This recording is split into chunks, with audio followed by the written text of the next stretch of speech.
The Italian game. This is everybody's favorite opening. It's basically the opening that you've learned when you were playing chess.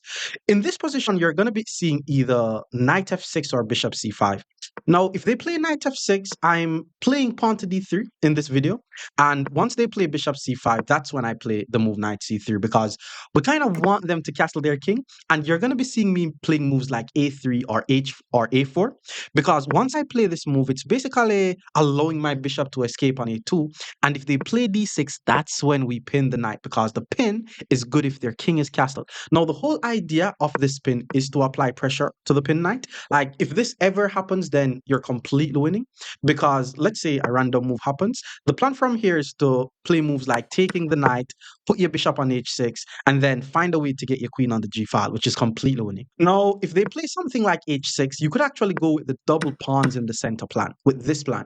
How this works is you get your king out the center.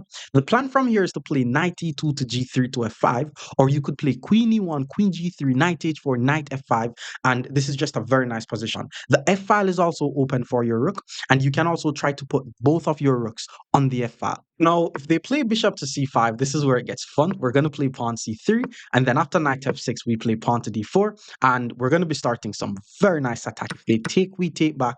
First of all, any weird bishop move is losing to d5. They have to check. We block the check with the knight. Again, if they castle or do anything weird, bishop to g5 is a very nice move here. And they need to take on e4, but this is actually what we want them to do because once we castle, keep in mind, the best move that people have to know is to take with the bishop. We play d5. Now they pull the bishop back. We play rook e1 to pin the knight. We're down by a piece, but we're attacking two pieces.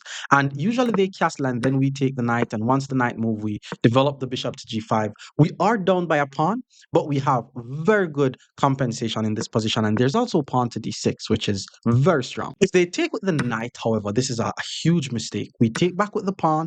Bishop takes is just lost, by the way, because, okay, queen to b3 is winning, but bishop a3 just preventing the castle is nice. It's actually a brilliant move because if they now try to take our rook, we check. And because the king has no squares, the knight has to block. And then once we take the knight, we're going to be gaining the queen because the queen is trapped. So now we just take the queen. We could check or we could take the bishop, and this is completely winning. So if you're an Italian player, I want you to watch this full video. I want you to apply the stuff that I teach and watch your ratings go through the roof. Kicking things off in the 500 region. Today I'm going to be showing you guys how to play the Italian game. After e5, we go knight f3, we attack the pawn, knight c6 guards the pawn, and this is the good old Italian game. I'm sure this is most of you guys' favorite way to play. Knight f6 or bishop c5 is usually the move here. Whenever they go knight f6, just play pawn to d3, protect your pawn. Bishop to c5 here is a very nice move, and then after bishop c5, we're just going to play the move knight c3. Now, we want them to castle early. We personally want them to castle early. And I'm even going to include this move pawn to a3. It's not a wasting move because if knight a5, I should be able to pull my bishop back to a2. But I secretly want him to play pawn to d6 because one thing you're going to be hearing me, guys, ringing in your ears this video is the pin on the knight is good if the king is castled. The pin on the knight is bad if the king is not castled. And trying to counter pin is just dead loss because now we're able to do the first plan in the Italian game, which is once we're pinning the knight, we should play knight d5 and apply pressure to the pin knight. All right, so he took the bishop. We're just going to take back with the queen. That's more pressure on the knight. Usually the plan, though, is to play knight d4. But once they play knight d4, I should be able to just pull my queen back to d1. I can also play queen g3. Like, let's calculate queen g3. Queen g3 is actually such a nice move. Yeah, let's play queen g3. No, no. If queen g3, there's knight h4, queen h4, and if f6, I take. Yup, queen g3. Did I just blunder a fork? Maybe he thinks I blundered a fork, but once you're pinning the knight and you're applying pressure to the knight, it's already over. So he did went for the fork. Let's just play king to d1 here. I just want my king to be somewhere where he's not able to check the king anymore. And if he takes the rook, then that's where the game ends. You know, maybe he's gonna get checkmated. Maybe he's gonna lose his queen. Who knows? Okay, it's actually funny. I was actually expecting bishop takes f2 to be a possibility.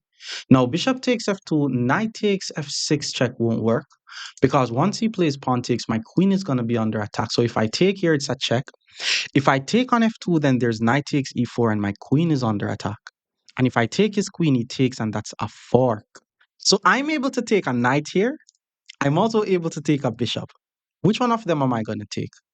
Well, my queen is under attack, so let's just play queen to f3. The good thing is, I now have three pieces attacking his pinned knight. There's knight to e3 here, which just sacrifices the knight, but I mean, it's losing. Knight e3 check, I take with the knight, and I mean, it's losing, but at least he didn't get checkmated in like 14 moves, you know? All right, so we did see knight to e3 check. Let's take with the knight. And then once the bishop takes, we take with the queen. We're going to be ahead by an entire piece. But yo, the guy ensured that I did not expose his king. So, the, okay, knight g4. Also a nice move. These 500 players, though. Okay, I'm ahead by a piece, which means I want to trade. If I take his queen, he takes. But then after king up takes, I'm actually going to be down by a piece. So let's just play queen to d2 and protect the bishop, which means his queen is still under attack. And if he plays knight f2 check, I could take the knight and he takes my bishop. But I could actually just move the king because at the end of the day, his queen will still be under attack. Okay, so he moves his queen out of the way. The knight is on our half of the board, so let's just chase that out. The good thing is, there's nowhere safe for the knight. And if he puts it back on f6, then I'm just going to give up my bishop for the knight. And this king is now going to be exposed. Queen to a4. All it does is checks the king. Now I'm just going to win the knight for free because I'm just going to block the check and attack the queen. No, he has to save his queen. And then while he's saving his queen, I'm just going to take the knight. Maybe he throws in a little check, but either way, he loses the knight. I'm going to be ahead by two bishops, which means it has to just be GG's here. So he pulls the queen back. Let's grab the knight. My rook is also pointing towards his weak h7 pawn.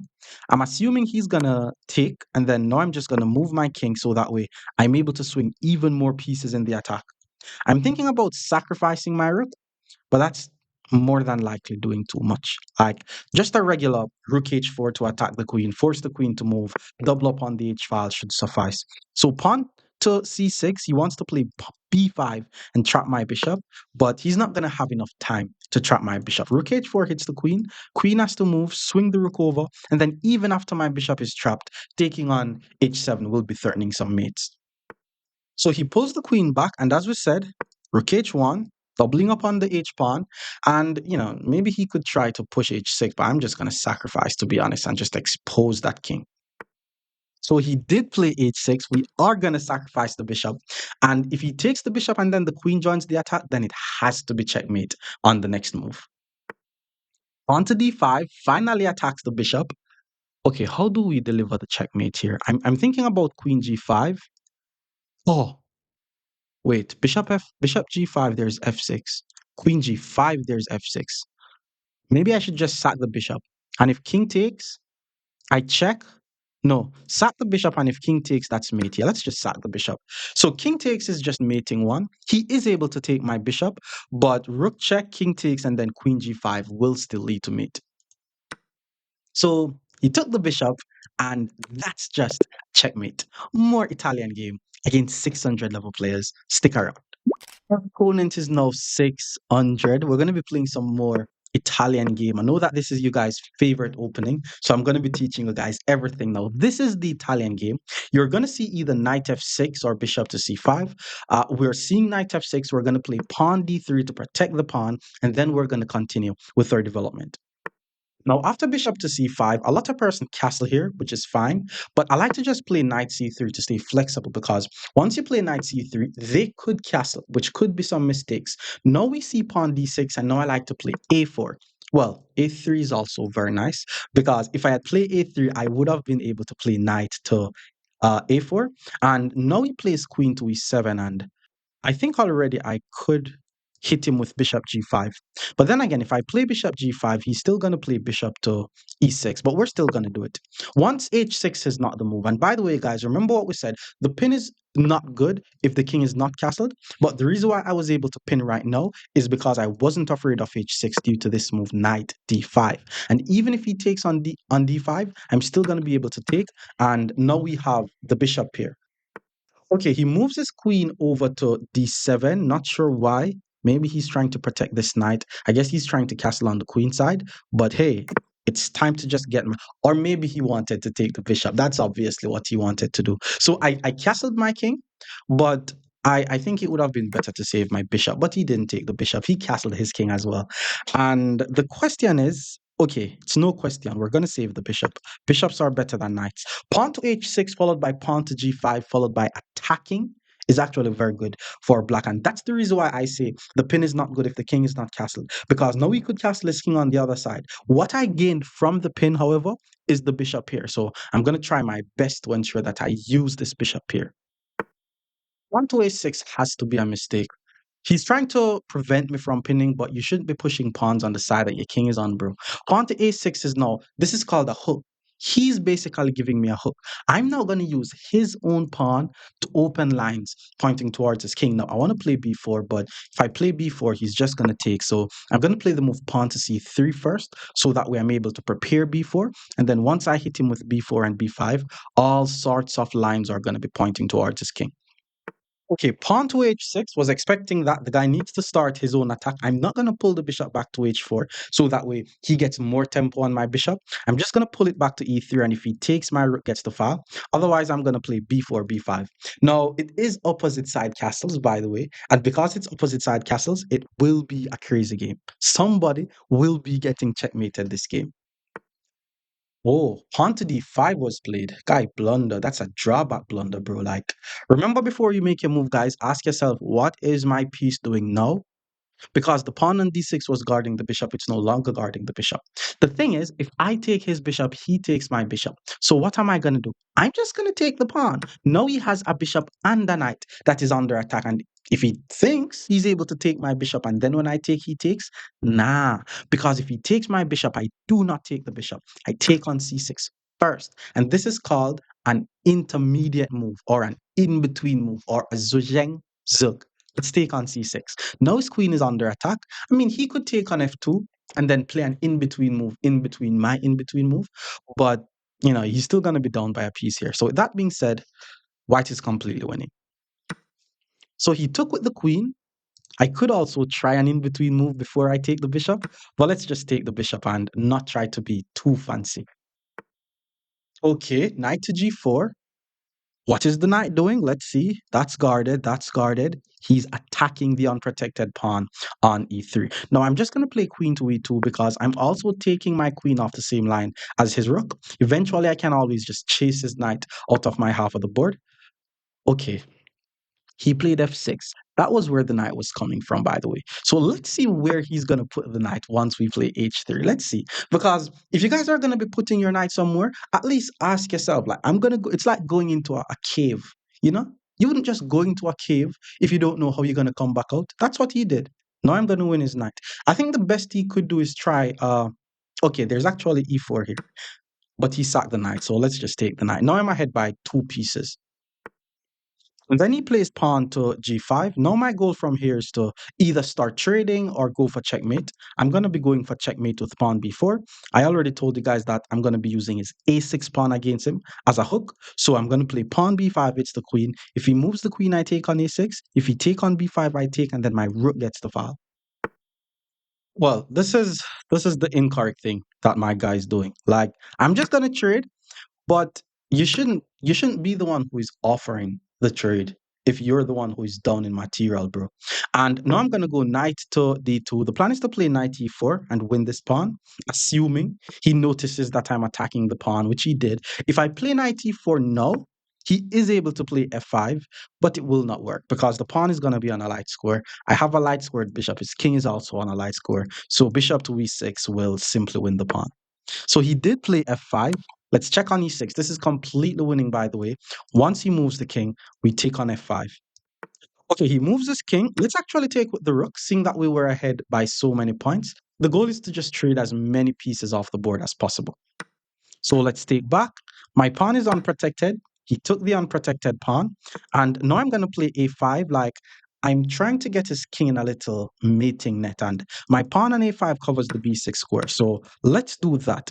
And then maybe I could even swing my rook on this open file and then knight c5 and then win the pawn on b7.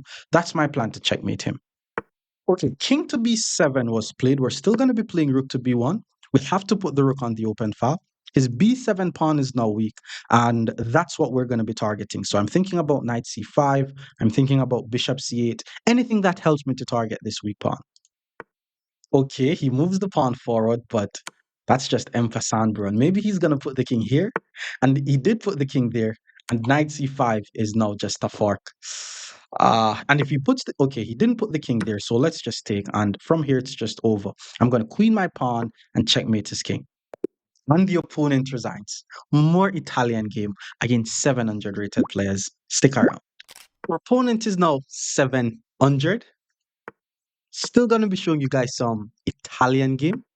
So the Italian game starts like this, and the move that we're going to be seeing is either knight f6 or bishop c5. Whenever you see knight f6, pawn d3 is just a calm, nice little move. Immediate pawn to d5 is actually not good, by the way, because if you keep in mind, the whole idea of opening the center with a pawn break usually is good when your king is not in the center. So I'm actually going to take, and then I'm going to quickly get my king out the center, and then I'm going to try to attack his king in the center. So after knight takes, let's quickly get the king out the center. Come on, bro. Like, come on, bro. Message this guy, no man. Look at that. That's a drawback mistake, bro. Like the queen no longer guards the knight. So putting the bishop on d6, I mean, he's developing, but that's just a knight, bro. Come on, man. Okay, so bishop to g4. I mean, I'm ahead in material. I would love to trade some pieces off the board, to be honest. Let's just go h3 and see if he also wants to trade. Maybe he's gonna pull the bishop back, maintaining the pin. That's the correct thing. I mean, bishops are better than knights, but who cares? Let's just take his knight. I'm ahead by an entire piece. So once he takes, let's go knight c3. You know, maybe bishop g5, bishop e3. Get my rook into the game, and it's just a matter of trades until I win this game. Okay, so he got his king out the center, and let's just play rook to e1. Let's keep bringing more pieces in the game. No need to rush just yet. I'm trying to finish my development. Bishop g5 could cost me a piece, by the way, because if I play bishop g5, there's a lot of times when they're able to take on f3, and I'm going to be in trouble. But now, since he brought his queen out to f6, I'm now able to hit him with knight e4, hit the bishop, hit the queen. It's a fork. It's not one of those forks that wins material, but it helps me to trade pieces off the board, and every trade makes it easier for me to win. Because remember, when winning, simplify. When losing, you complicate. All right, so the queen moved out the way. Let's just trade. That's the whole idea. That's the whole game plan to trade, by the way. And okay, I was about to play pawn to g4. That's too greedy. Because if pawn g4, there's pawn f5, and it applies pressure to the pinned knight. So how do I do this? I need to get out of this pin actually. Let's play queen e2, maybe queen to e3, because there's some little f4 move, e4, and then try to apply pressure to my pinned knight, and that could be very annoying. I'm thinking of knight h4, though. Like, worst case scenario, I should be able to play knight h4, and that should be fine. Okay, so rook to e8. Let's just develop, actually. Let's just go bishop to d2. This is just winning for us. No need to do anything too fancy. Eventually, I'm going to play queen e4 just to force the queens off the board. And the more trades we do, the easier the game will get. And he's also helping us to trade. So let's just take with the queen, attack the unprotected pawn. This rook is the only piece that is not in the game. So eventually, I'll swing it in the game. d5 protected the pawn. Okay. Now I'm going okay, let's see. Let's play rook to e3 with the idea of playing rook to e1, doubling up on the e pawn. And I'm also trying to get all my pieces in the game. The e file is the only file that is on the board. So I'm going to put both of the rooks on that file. Okay, rook to e6. He's also trying to double up his rooks on the e file. Okay, fair enough. All right, so how do we make progress here? I'm going to play queen to g3 because the goal is to trade. The more we trade, the easier the game gets. Okay, he's doing the right thing, trying not to trade queens. How do we continue here? Let's play pawn to c4, opening some lines. There's rook to f3, but I'm just trying to be a bit patient about it. Pawn to d4, I was expecting. And now let's play rook to f3, hit the queen. He has to trade queens, by the way. And now I can start advancing my queenside pawns up the board. And that should give me a pass pawn. Bro, queen to f4? Not only did he blunder his queen to my rook, he blundered his queen to my bishop. What was that? And look at what the funny thing is. He thinks I have to take and then he's going to take with check. I don't have to do that. I could take the rook because if he dares to touch my queen, he's going to be getting checkmated. And he resigns. More Italian game against 800 level players. Stick around. Our opponent is now 800, and I'm going to be blessing you guys with some more Italian game. So he guards the pawn. This is the good old Italian game. So we're seeing the two knights defense. Let's play pawn d3, guard the pawn. Bishop c5. Let's just continue to develop our pieces normally. Like you don't necessarily have to be in a rush to castle when you're playing the Italian game. And I'm not saying you should not castle, but no need to be in a rush. Like you should be okay with playing moves like knight c3, and then even moves like a3 or a4 is good when you play the Italian. The difference between a3 and a4 is not huge, but the whole idea is we move this pawn so that way if they ever play knight a5, we're able to pull our bishop back to a2. Pawn to d6 was played, and I'm going to try to use the first plan in the Italian game, which is to pin the knight and apply pressure to the knight. And one thing I've always be telling people is the pin is good if the king is castled. So whenever you see pawn h6, just pull the bishop back to h4, maintain that pin on the knight. And then once we see this move, bishop g4, initially the first thing that comes to mind is knight d5 and apply pressure to the knight. But pawn to g5 is actually not that bad in this scenario because I'm not going to be able to sack the knight due to the spin. So let's just play the move pawn to h3, hit the bishop. And if he wants to give up a bishop for the knight, that's on him. Pulling the bishop back, trying to maintain the pin is bad. And this is why I tell you guys that you don't necessarily have to try to castle because now I'm able to play g4 and all of a sudden I'm attacking him. So he pulls the bishop back to g6, and now we hit him with this move, pawn to g5. You notice? That's why I say you don't have to rush your castle, because castling is very important, but whenever the opponent slips up, then you could actually slip up and not castle, because their king is going to be in much more danger. Look on this pin. That pin is going to be there forever, bro. That's going to be such an annoying pin. With that being said, if you're going to play the Italian game with both white and black, always remember the pin is good if the opponent's king is castled. Okay, bishop h5 is good. He's pinning the knight. He's trying to apply some pressure to the knight. I'm thinking of playing knight d5 to apply pressure, but then he's going to play knight d4 to apply pressure. All right, now I'm going to play rook to g1, putting my rook on the same line as his queen. I have to be very careful now. This could be very tricky because once he plays knight d4 and apply pressure to my knight, I'm actually not able to defend it. So I'm actually thinking about sacrificing my queen here, which is crazy. I may play pawn to rook to g3, but let me look on it one more time. Let's say I take on d4, and then he takes my queen, and then I play knight to f5. Like, isn't this just a nice attack on his king? And then his bishop is going to be under attack. And then if he pulls the bishop back, then I apply. Let's just do it. I'm going to sacrifice my queen. Let's sacrifice the queen. This is crazy. This is crazy. So if he takes my queen, we play knight f5. He has a queen, and I only have a knight. So he's ahead by 6 points. All he needs to do is not get checkmated here. But look on the attack that I have on his king, though. Like, well, not sure about this knight. Okay, pawn to g6 was played. He's making it easier for me, but I'm not even sure. Maybe he should have played c6 to prevent me from pinning. But then he played g6. So that's definitely a weird move. I mean, the bishop is hanging. So what I'm going to do is I'm just going to take the bishop. So let's just grab the bishop first. And if he decides to take my knight, my rook is going to be on the same line as his king. So once I take his knight, it's going to be an automatic check. The king is going to be forced to move and he's going to lose his queen. He saw it and he decided to move his king out the way. So not bad. Now he's ahead by 3 points. Okay, how do we do this now? I want to go knight d5, which applies pressure. And then if he takes, I take, hit the queen. And then once the queen move, I check. That's one way to do it. There's knight d5, and if he takes, I play knight takes check. That's another way to do it. And then once he moves, I take with the idea of trying to. There's just so many ways to do this. I'm trying to find the best way though. Honestly though, I think I have to go with knight to d5 and apply pressure to the pinned knight.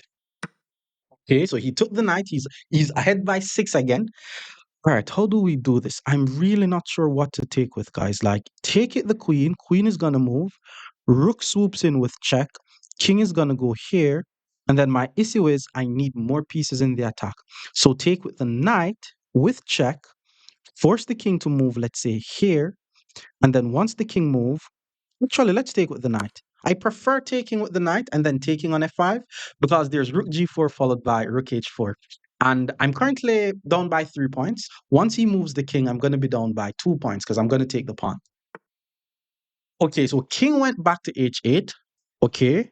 There's always discovered attacks with the knight, but that's not necessarily what I'm trying to do. I'm trying to do a rook lift. But does that rook lift even work? Like, what if my rook was already on h4? He moves the king, I check. Is there any good? Nah, let's just take the pawn. I also have to be careful. I only have a minute 50 seconds on the clock, but I honestly like my position, which is crazy. I do not have a queen, like my position.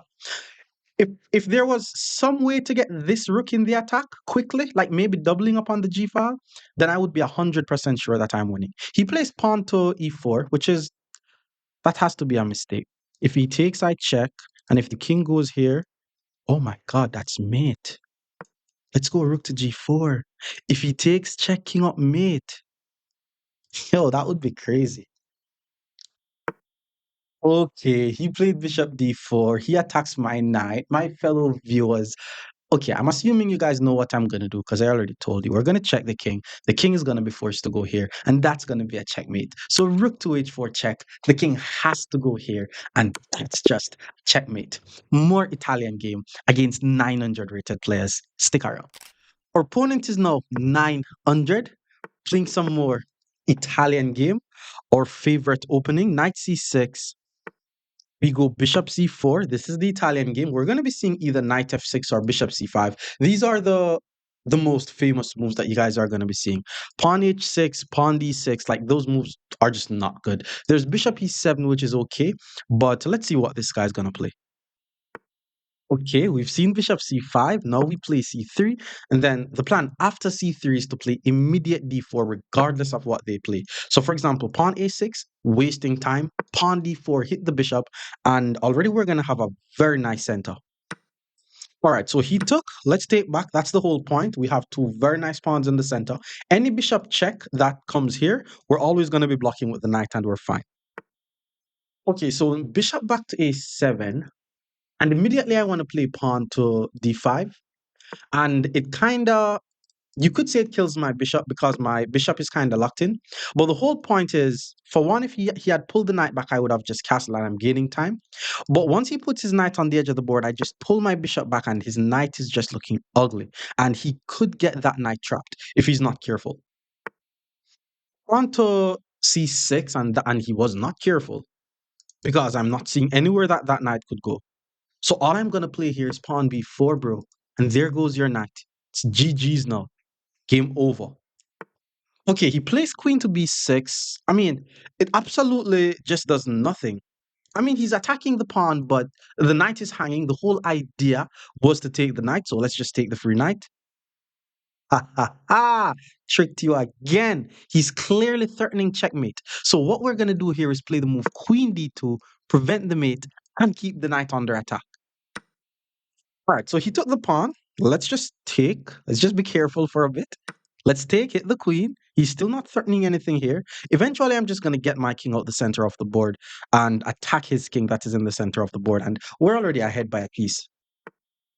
Okay, queen c6 I was expecting doesn't really attack anything that is not guarded. He has two pieces attacking e4 though, so let's just take on e4 first. And I am noticing that the queen is unprotected on the same line as my queen, but there isn't really any discovered attacks on his king just yet. So once he takes, let's just use the time to get the king out the center, and we're not going to be attacking his king that is in the center of the board. So knight f6, he's trying to castle, but now it's too late. We're not going to be allowing any castle. Let's give a check on the king, forcing him to make a king move. And once he has to make that king move, should be game over. So he puts the king here. Hmm. Now I'm going to play, let's go bishop to a3 with the idea of playing bishop e7 check. I want to develop my knight to c3, but there's always some queen takes a7. Well, queen takes a5, which I do not really care much, to be honest. All right, pawn d6 makes some sense. I mean, he doesn't want me to check on e7. Let's continue with development. Let's hit the queen. Good thing is, now if he takes on a5, I'm able to take on d6 because the queen is the only defender of this d6 pawn. Queen moves all the way over to h5. He didn't take on a5, but he still left the pawn unprotected. So we're still gonna take it. We're trying to checkmate this king though. Like that king is like super weak. Bishop e7 is coming. My queen is on the same line as the king. I can always swing my rook in the game. Yeah, he's getting mated for sure. Why would someone even play rook to g8? That does nothing to the position. Let's start hunting the king. Let's start with bishop e7 check, forcing the king out in the center of the board, and then I'm going to start using the minor pieces, well, the major pieces to attack his king. So for example, king c7, swing the rook over on the same line as his king. Not gonna lie though, it's usually in these types of positions I'm missing the little mating ones, and you guys are always like, oh, you missed this move. So let's lock in and be careful. If he pulls the king back to b8, then that's GG's. My rook is on the same line as his king, which means there's a lot of discovered attacking ideas that I'm threatening. Ah, look at that. He ran his king to b8, but it's just checkmate. More Italian game against 1,000 level players. Stick around. Our opponent is now 1,000. Let's play some more Italian game. Let's hit that pawn. He guards it. Bishop out. Good old Italian. Knight f6, bishop c5. What will we see? Knight f6. Let's go d3. Let's defend the pawn. Bishop to c5. And then immediate d5. This is not a good move, guys. It's not a bad move. He's not gonna lose the game because of this move, but it doesn't really go with principles. You don't want to open the center of the board when your king is in the center. So I'm gonna run my king out the center and then try to catch his king in the center. And then he plays knight to a5. I understand why he would play a move like knight a5 to trap the bishop, but it's too early to do that because the king is in the center of the board, bro. Here's what I'm gonna do. Bishops are better than knights. I have two options because I'm going to lose this bishop anyways. By the way, the guy blundered his pawn. Either I let this knight take the bishop that is on the edge of the board, or I give up the bishop for the knight that is in the center of the board, so that way this knight stays on the edge of the board. Now keep in mind, because his king is in the center of the board, I am able to take the free pawn on e5. Because now his queen is not able to take due to the spin. He didn't see that. He sees it now though. So now he has to play something like bishop e7 or bishop e6. And that's why you should not open the center of the board if your king is in the center. And with that being said, let's develop the knight, hit the queen first. If the opponent's king is in the center and your king is out the center, it's when you open the center. Same thing, still not able to touch my knight because rook e1 is just going to win his queen. All right, so he didn't take the knight. He moves the queen. Still going to be getting some tempo on that queen. We're going to play pawn d4. Hit the queen, guard the knight. This is what happens when the queen comes out too early, by the way. Now he has to put his queen somewhere. He also needs to be careful he doesn't get that queen trapped because that queen could get trapped. All right, so queen back to b6. Trying to find more ways to hit the queen, but the knight guards the square. I'm trying to find a way to keep this guy's king in the center of the board, but I just can't. There's no sack. If I put my rook on e1, he's just going to run. And I would like to put my knight somewhere so that way maybe knight here, and then if he takes I check, but then he blocks with the bishop and protect the knight. So maybe I should let's just play queen to h5, threatening the f7 pawn, let him castle, and then use the time to develop some attack on his king. All right, so he basically just don't want to castle. I mean, I can't force I cannot force him to not castle. Let's take. Now we get the check on his king. There's no queen block because he's gonna lose the knight. And if he blocks with the bishop, it's PP on the PP. Got him. That's why you should castle your king, Mr. Joy Boy. So he blocks with the bishop. Typical PP on the PP. I was also attacking this unprotected pawn, but the bishop is pinned, so we apply pressure to that pinned bishop. Pawn f6 doesn't help because now I'm able to take with the actual queen because the pawn is not guarding e6 anymore. So let's just take. I'm also forcing him to trade queens, which is very good for me because I'm the one who is winning. And from here, it's just a matter of development. Let's just develop the bishop, get the bishop in the game. Pawn to e7 is an idea, but it won't work just yet. My real plan from here is just to get both of the rooks in the game. And then maybe I could start rolling the e7 pawn up the board. A6 didn't do anything. Maybe he thinks I want to play knight b5. Nah, bro, I'm trying to get my pieces in the game. So rook to e1 is coming next. If he trades, then I'm happy. Okay, I'm trying to trade, so let's just trade first. Then I may protect my pawn. He took with the king. Let's give a check first. Maybe I'm gonna sack this pawn so that way my rook gets access to the seventh rank. So now once he takes this pawn, I'm able to take on c7 with check. Okay, he took the pawn. Let's take with check. And from here, we're just going to be taking all his pawns. He moves the king out the way. I mean, that's just a free pawn. And this is why you don't keep your king in the center of the board. So let's just take the pawn here. Ah, I got you again. That's back rank checkmate. So if you weren't following what was just happening, you would have gotten back rank checkmate. We have to move one of the pawns to create some loft for the king. Okay, he checks the king. It's just a check. Doesn't really do anything. He has no more checks on my king. His pawns are gonna fall. Yeah, this is GG's. And he's also helping me to trade. Like, I want to trade, bro. Now it's easy conversion after this. All right, first thing we're going to do here is just get our king as active as possible because the king becomes one of the main pieces in the endgame. A6, I'm going to play B3 just to ensure that the knight has no forward move. Now the only score for the knight is to go back. I was expecting that. Let's just take. And now I'm going to pull my bishop, just put it on the same diagonal as the knight. So if he's not careful, which he was, I would have won his knight. Let's continue to, okay, we have to be careful about the forward moves that the knight could go. So, okay, first let's check. Hit the king, hit the pawn. There's a lot of forward moves, but checking the king prevents the knight from going here. And then once the king move, now we should be able to play bishop to c3. Like if you're able to put your bishop 2 squares away from a knight, you're basically dominating the knight, which means the knight can just never moves forward. On to f5. Okay, let's just play f4 here. This is going to be a very simple win, to be honest. If he takes, I takes, everything joins the game. Okay, now I'm just going to play king takes, roll the pawn up the board. And he's also helping me to trade again. You shouldn't be helping me to trade, bro. No, it's just a matter of me just rolling the pawn up the board. Rolling, rolling. All right, let's just move the king. I like to stalemate the game in these types of positions so that way he's forced to make pawn moves. And okay, how am I going to do this? It's actually, I don't think it works. Yeah, this one is not going to work. Yeah, it's not gonna work. Let's just move the king out the way. I wanted him to sack the pawn, and then once I take the pawn, he gets mate, but it's not gonna work. But I'm gonna trap his king. Okay, let's just play this. Queen the pawn and then checkmate him. Queen the pawn. Once the king goes here, you can actually pull the queen back, force him to put the king here, and that's gonna be a checkmate. And that's just a checkmate. More Italian game against 1100 players. Stick around.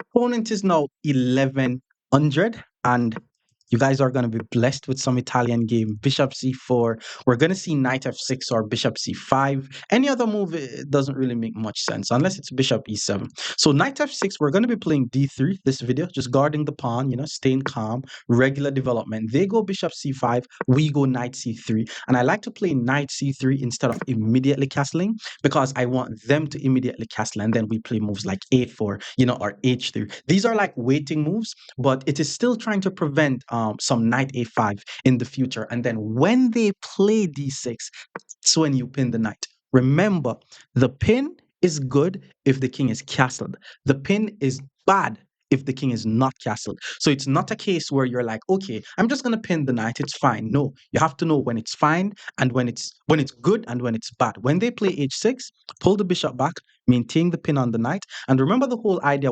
of pinning the knight is to apply pressure. So once they play a move like rook to e8, we play knight d5. We're already applying pressure to the pinned knight, and this should be a decent position for us. Now, there's actually pawn to g5, and it's actually not losing for black.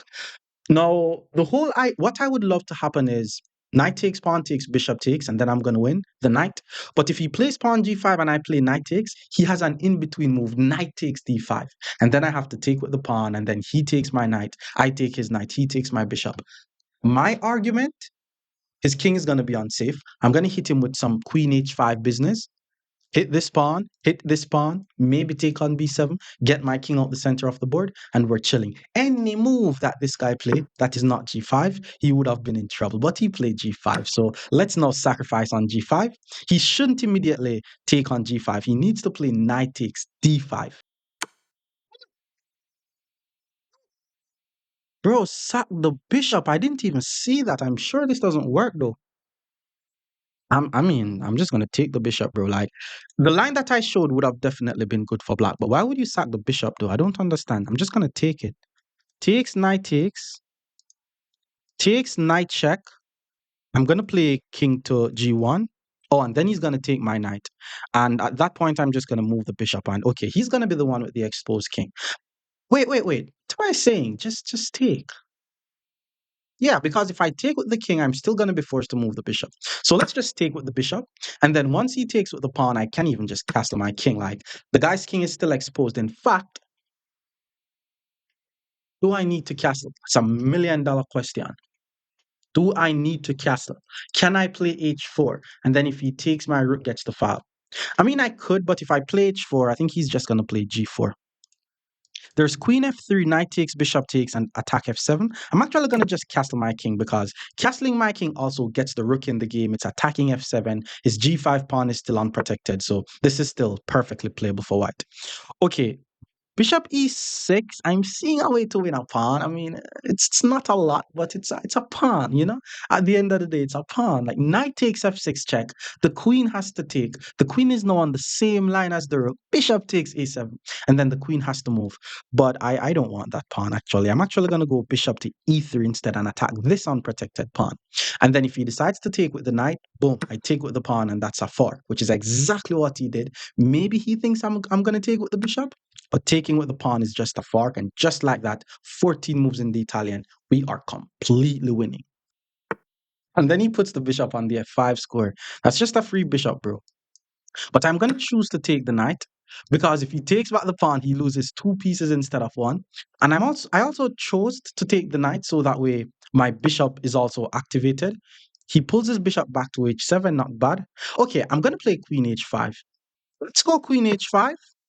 Oh my god, that was so bad. I could have just taken f7 with check. The good thing is, queen h5 means I'm attacking the pawn 3 times and he's only guarding it once, which means it doesn't really matter what he plays next. I'm still going to be able to take on f7, but I think I should have just took on f7 in one move. So, okay, look at this.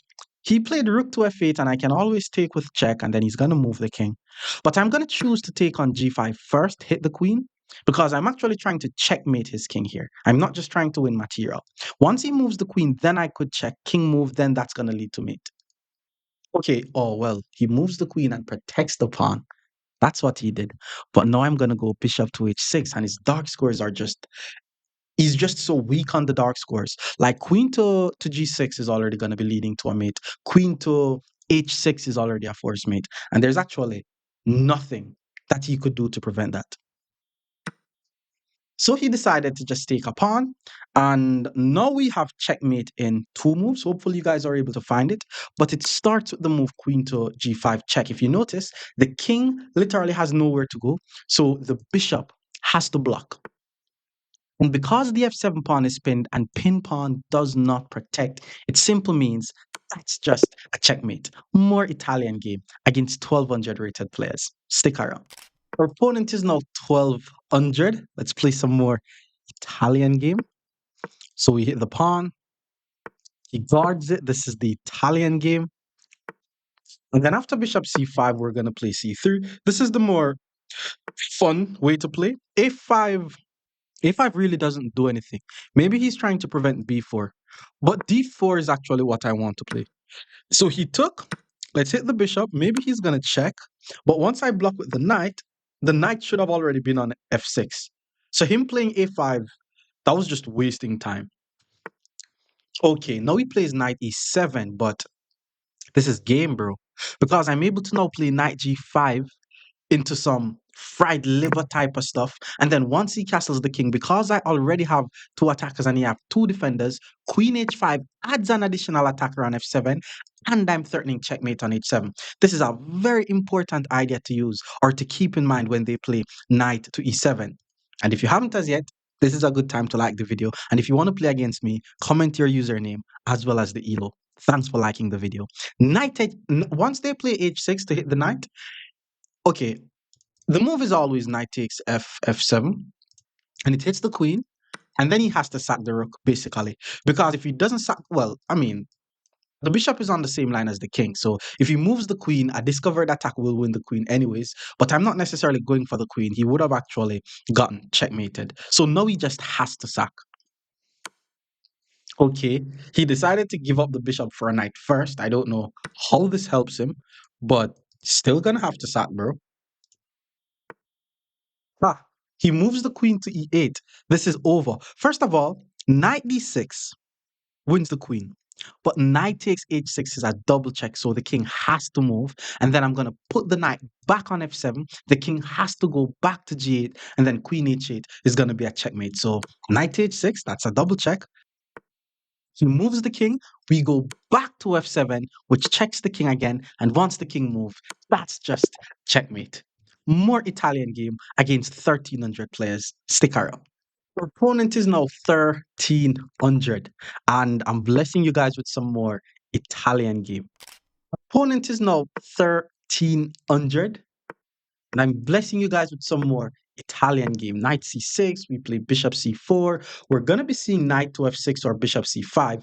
Bishop c5, you guys should feel more excited when you see bishop c5 because now we get to play this move pawn c3, and then pawn d4 is coming, and then the attack is going to be crazy.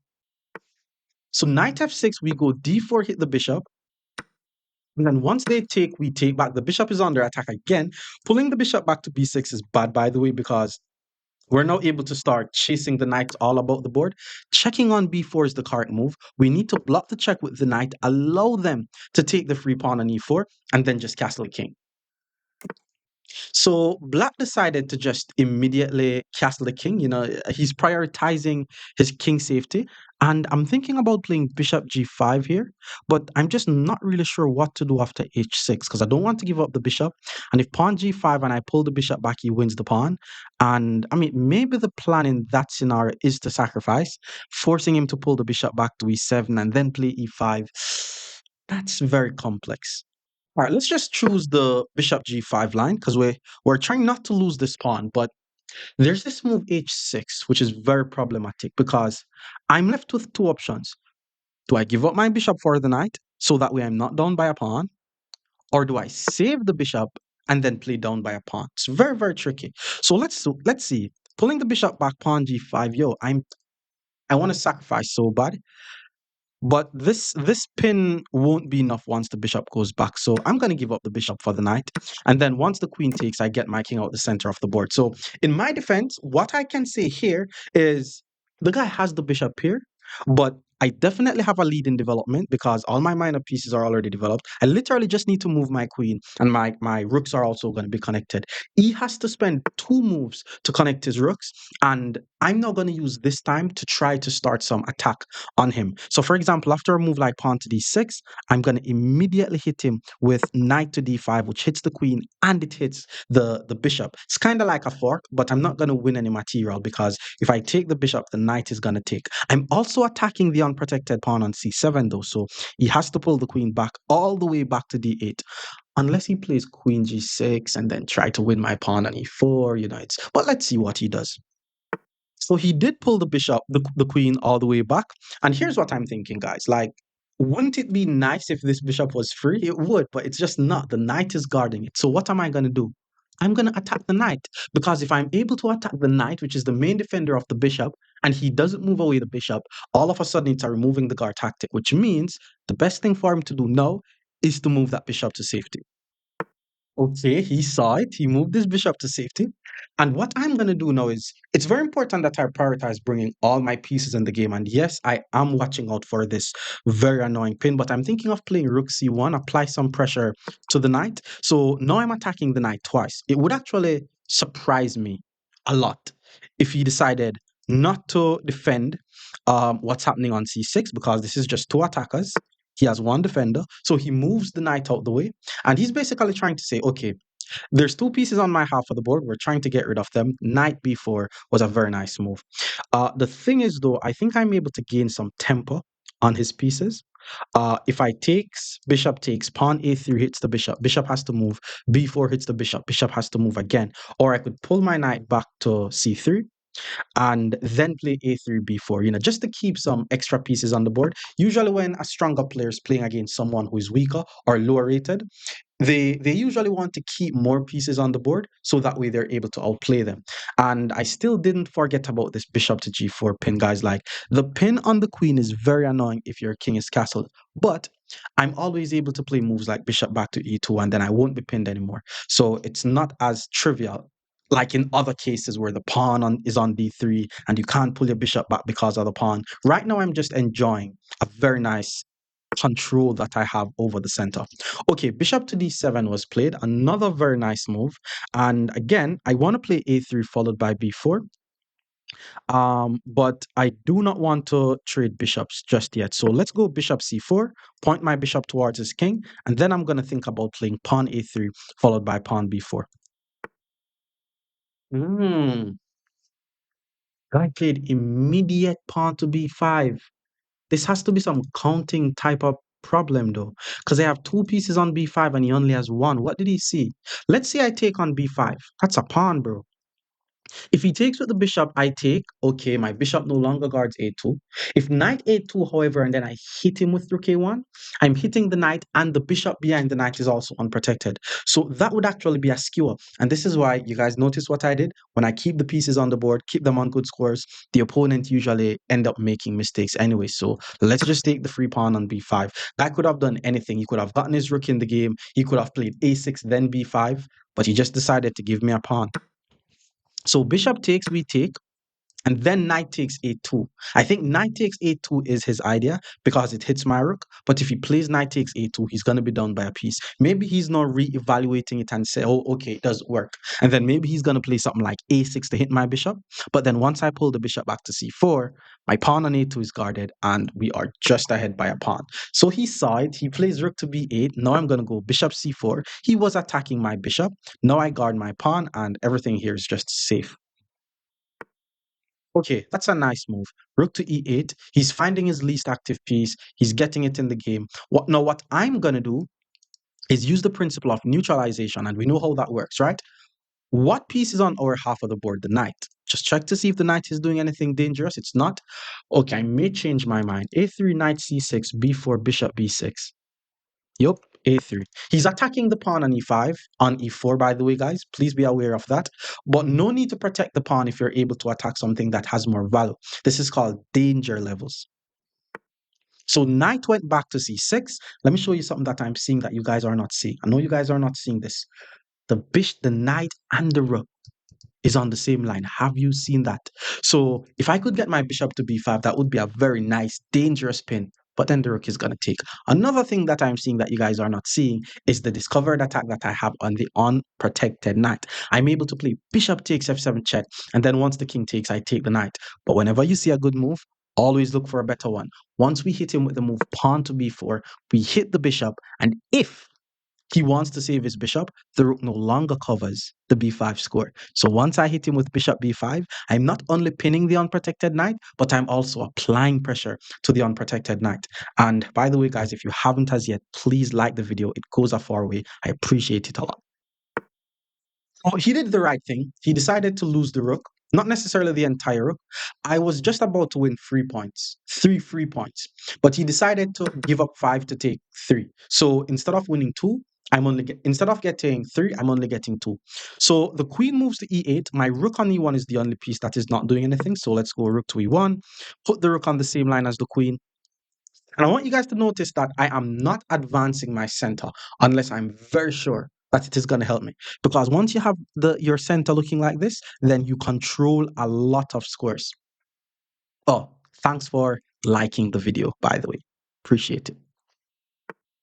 So queen to d7 was played. Now my goal from here is just to start trading a bunch of pieces off the board. So that's when I'm going to start to play moves like pawn to e5, trying to advance my center. Now if he takes with the pawn and I take with the knight, take the queen, there is queen takes d4. And I don't really like that variation. Knight f5 was played. And okay, that doesn't really do much. He's attacking the pawn twice. I'm already guarding it twice. So I'm definitely safe there. I'm just looking for ways to get some pieces off the board, in terms of trading. Let's just play queen d3 though. Like the queen guards the knight, but it's always good to pressure the opponent's pieces because now at least I could say you're not allowed to move the queen or else you're going to lose the knight. Okay, now that he plays rook to e8, this is all part of my plan. Now we're definitely going to take on d6 because our goal is to trade. So once we take, it lines up the rooks towards each other, and I'm just going to take his rook. Well, he decided to take my rook first, so let's just take back. But every time you make a trade when you have more material than the opponent, it increases your chances of winning, and it makes the game easier for you to win as well. Let's go knight e5, hit the queen. All right, queen a4. All right, that was actually the move that I was assuming he was going to play. I'm thinking of knight c4, knight takes, queen takes, and then the queen takes my pawn. And then at that point, I check. He's forced to move the king. And then if I take on f2, then I'm going to be getting checkmated on the background. So I'm going to prepare for this by playing the move pawn to h3. And you guys know how important moves like h3 is. It's called creating loft for your king. So that way, once you trade off the pieces, a piece don't just come on your back rank and then you're mated. Okay, knight b5 was played. My pawn on a3 is under attack twice. My pawn on d4 is under attack twice. How do we do this? There's knight c6, which guards the pawn on d4. And by moving my knight out the way, which guards the pawn on d4, it also threatens checkmate on the back rank because my queen covers the h7 square. So if he thinks he's going to be winning a free pawn, then he's just going to be getting checkmated. If he moves one of these pawn, well, he decided to grab a pawn, which means that's just checkmate. More Italian game against 1400 players. Stick around. Opponent is now 1400. More Italian game coming your way. Let's go bishop c4. Are we going to see knight f6? Yes, we did. Let's play pawn to d6. And then after bishop c5, I like to play knight c3. And then he plays d6, which means he's watched my videos. Because the tip that I like to give is to just delay your castling and develop your pieces first. But whenever they do this, you guys could play knight a4 with the idea of just getting the bishop here.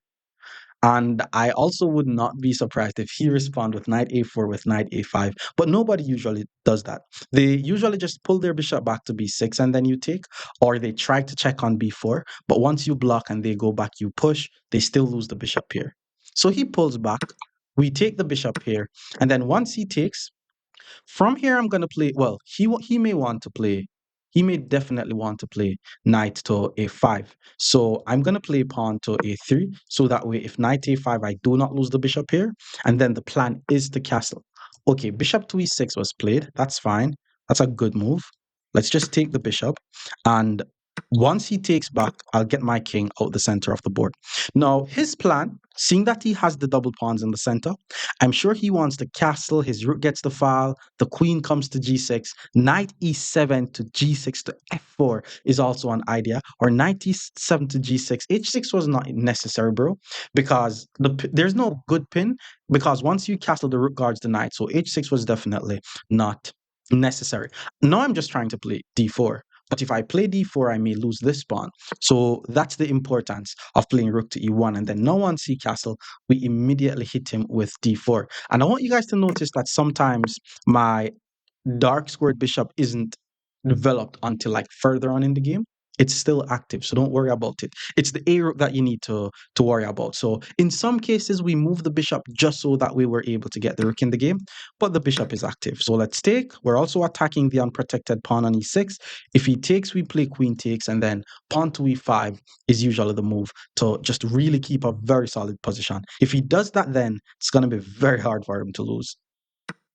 Okay, so he did take the knight. Let's take with the queen. Pawn e5, I'm expecting. If he doesn't play pawn e5, then I play e5. And then his e6 pawn is it's going to be dead. So he has to play e5. It's the only move.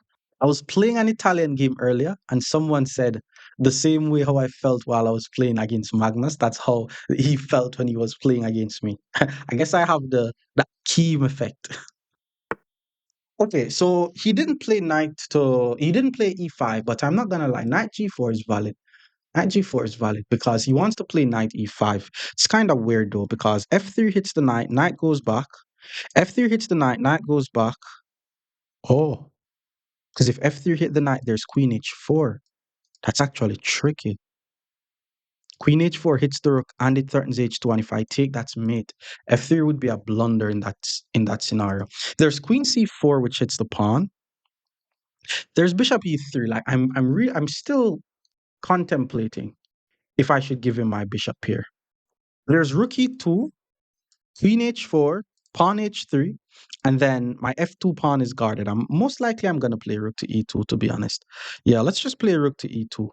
I'm sure bishop to e3 was fine, but I just didn't want to give him my bishop. Like maybe this bishop could come in handy in the future. Who knows? Okay, so he did play queen h4. One, two, three defenders. One, two, three defenders. So I'm safe there, which means pawn h3 hits the knight. If he takes, I takes, and I'm fine. So I'm assuming he's going to play knight to e5. If knight e5, I like the idea of f4 hit the knight, but then knight g6 hits back the pawn. And then rook to f2 guards the pawn. One thing I say a lot, guys, is if you have the bishop and no, if the opponent has the bishop and you have the knight, you should try your best to centralize that knight. Because if the knight is in the center of the board, then it becomes debatable who is better, the knight or the bishop. Which is why if he plays knight e5, I'm thinking about playing f4 to chase away the knight. But because I'm pushing so many pawns around my king, it's still kind of tricky. But let's see. Right. So the knight is on e5, which means it is centralized. So who is better, the knight or the bishop? Now it becomes debatable. And rook to f3 could be annoying. I'm thinking of playing bishop e3, f4, and then swing this rook over. What if I play bishop e3 and then he plays rook f3? How how bad is that for me? It's pretty bad, I'm not gonna lie. It's pretty bad. Because if I take the rook, then I'm forked. So with that being said, let's play immediate f4. I really wanted to swing the a rook to f1 though. Like that would be in a perfect world, but I can't. After knight g6. Oh, actually, oh, knight g6 means he has three attackers and I only have one defender. It's kind of crazy. I didn't even see that. So knight g6 could even be winning a pawn, bro. That's crazy.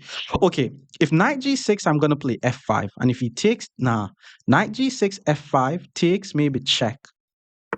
Okay, I have one last trick. I have a little trick. I have a little trick up my sleeve.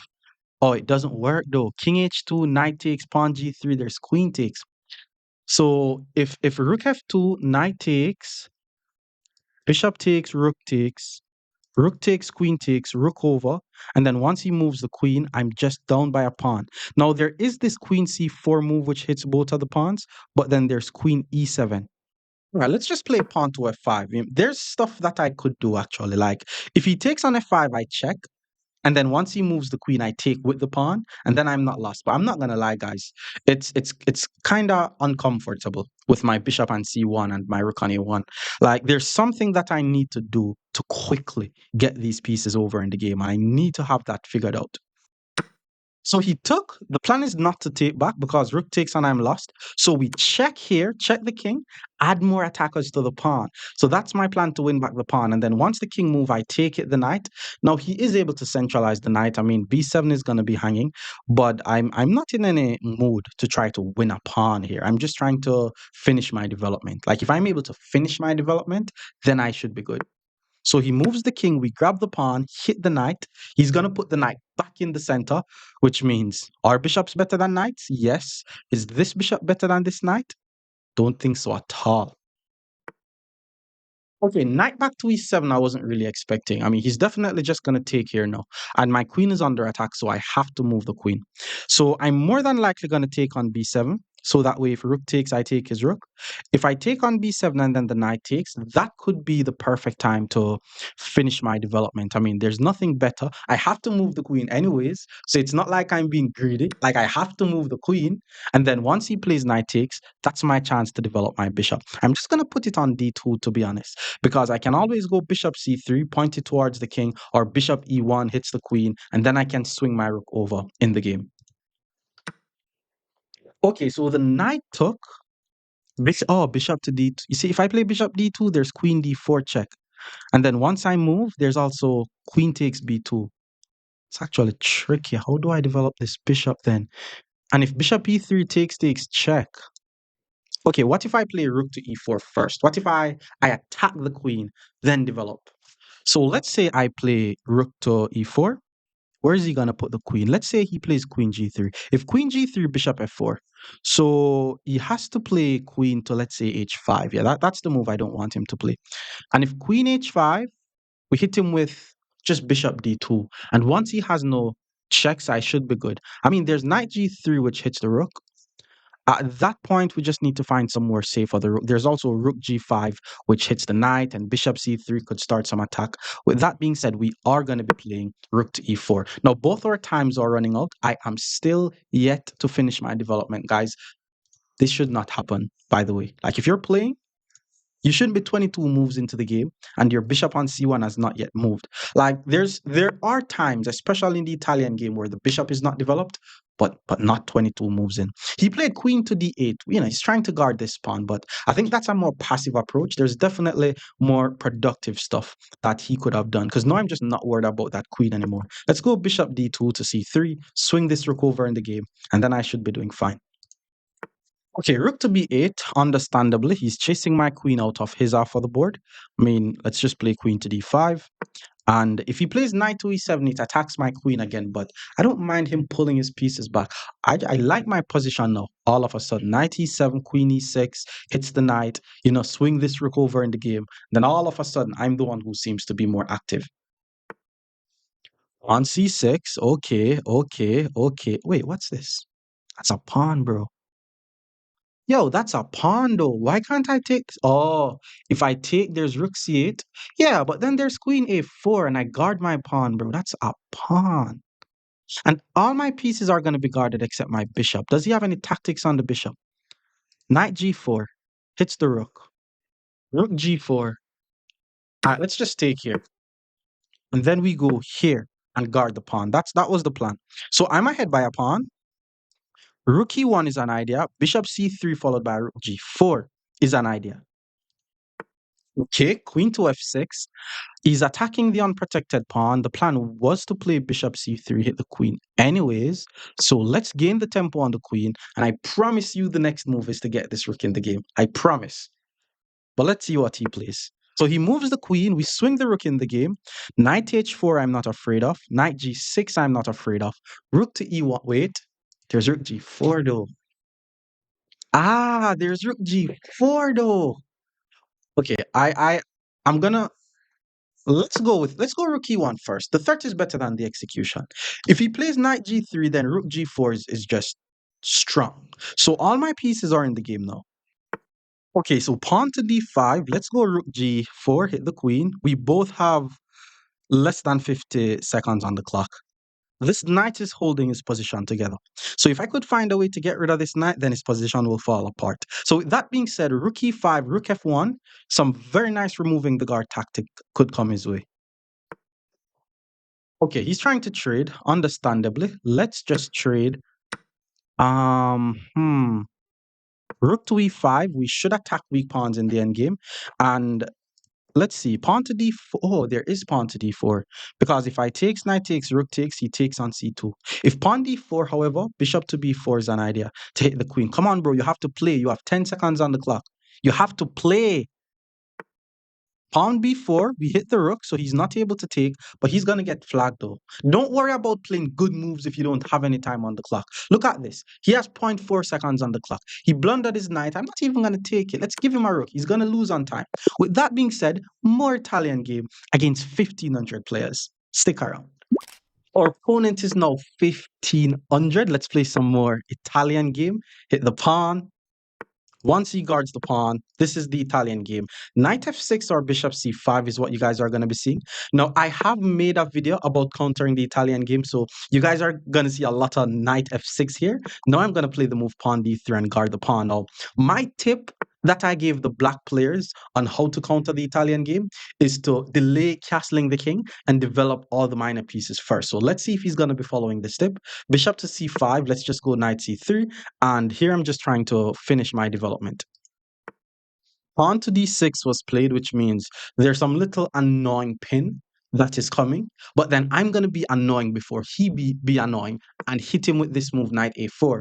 And you can also play knight a5 if you're playing with the black pieces, guys, but as I tell you, this move, knight a4, it is very annoying.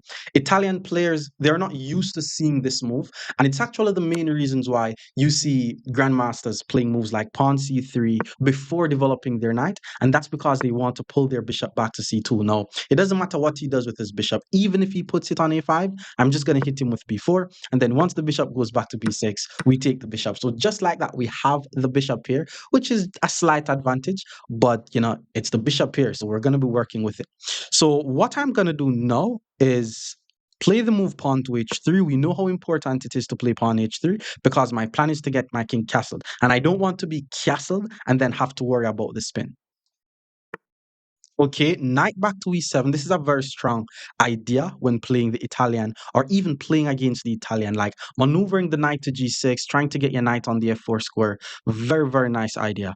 Okay, from here, it's definitely time to just get my king out the center of the board. So let's just castle the king.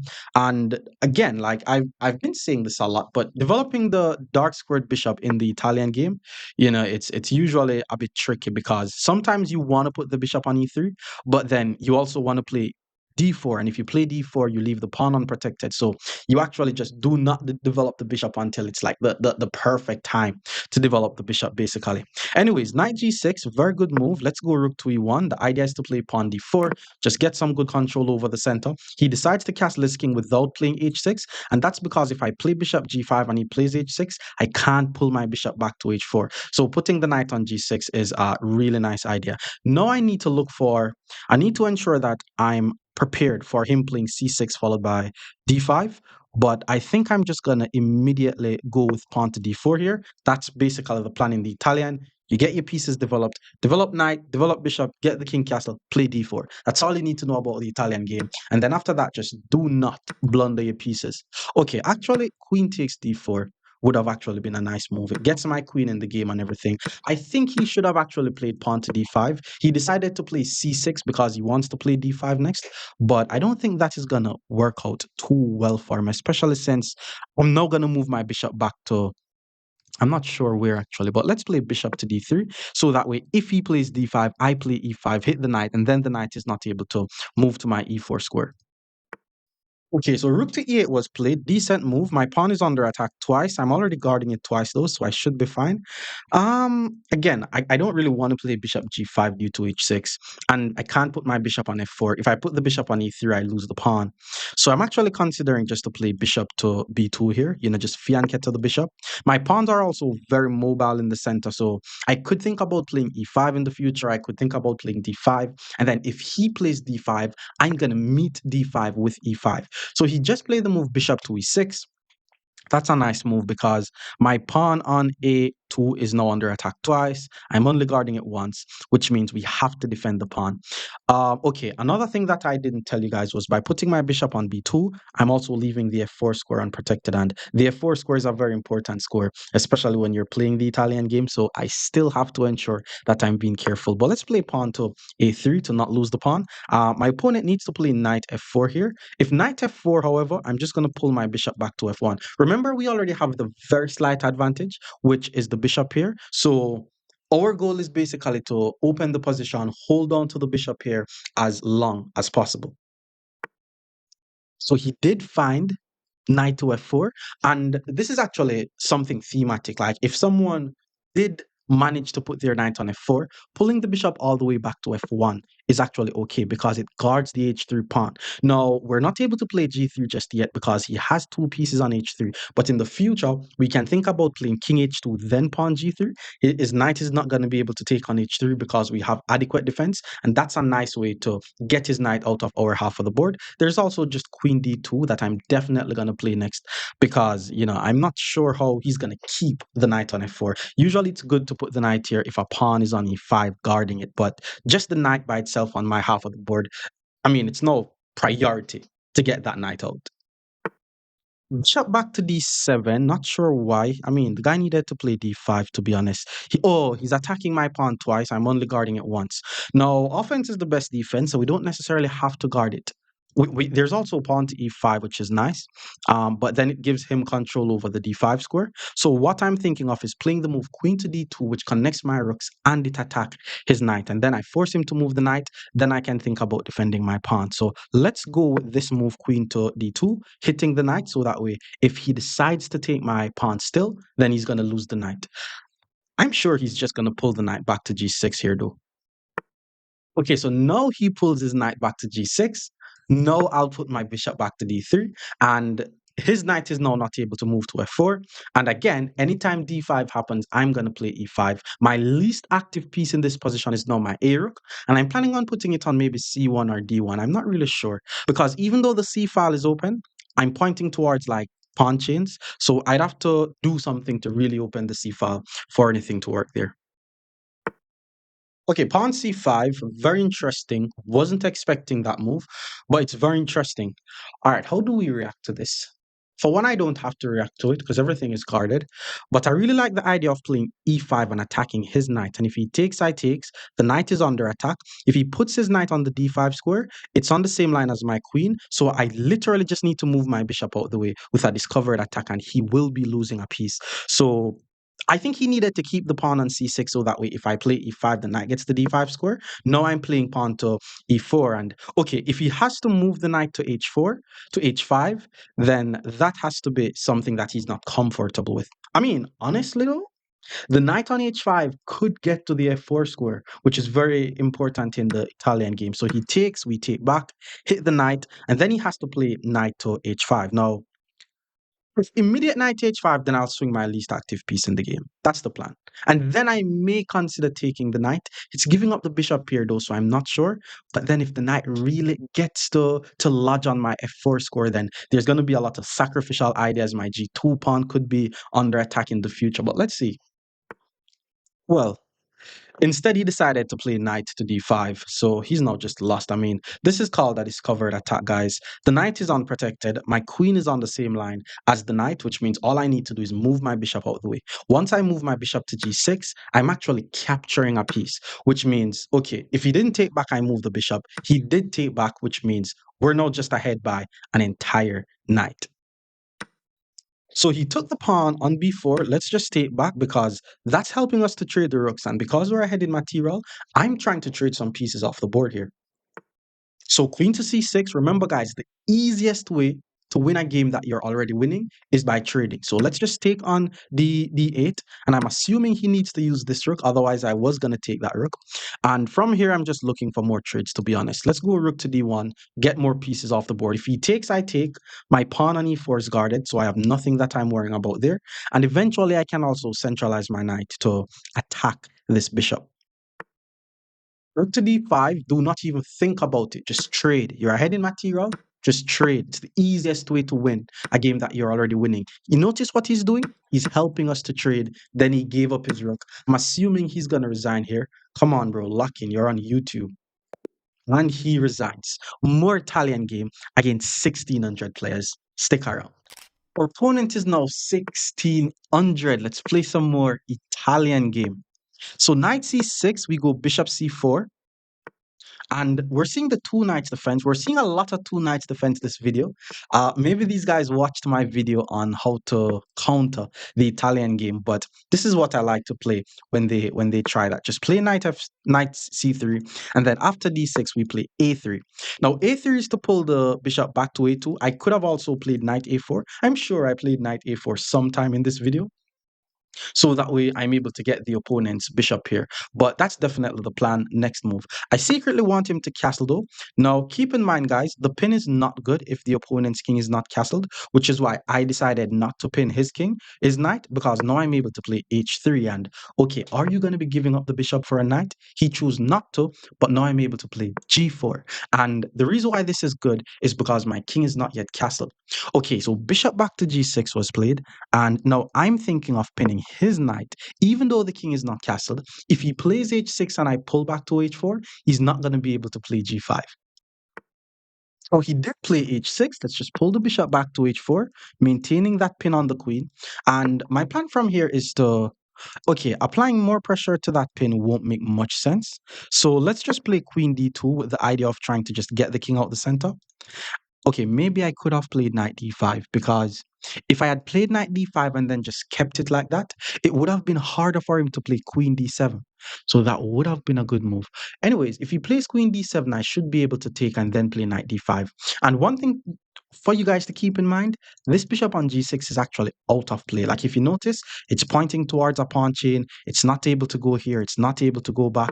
So that's why it's not good to pin if the king is not castled. Now I'm going to take on f6, even though knight d5 before would have been good. Knight d5 now may force him to pull his queen back to d8, which is not something he's comfortable with. I'm sure he's not comfortable with that. Okay, I'm not gonna lie, that's not too bad. It's actually better to castle the king and lose the pawn than to pull the queen back to d8 and then not get the option of castling. But let's take the pawn. It's a pawn at the end of the day.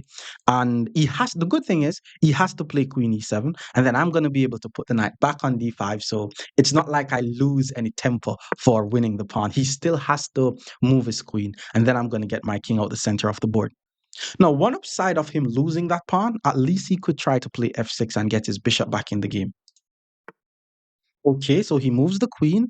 Let's get our king out the center of the board. I'm thinking about some knight h4 to f5 ideas.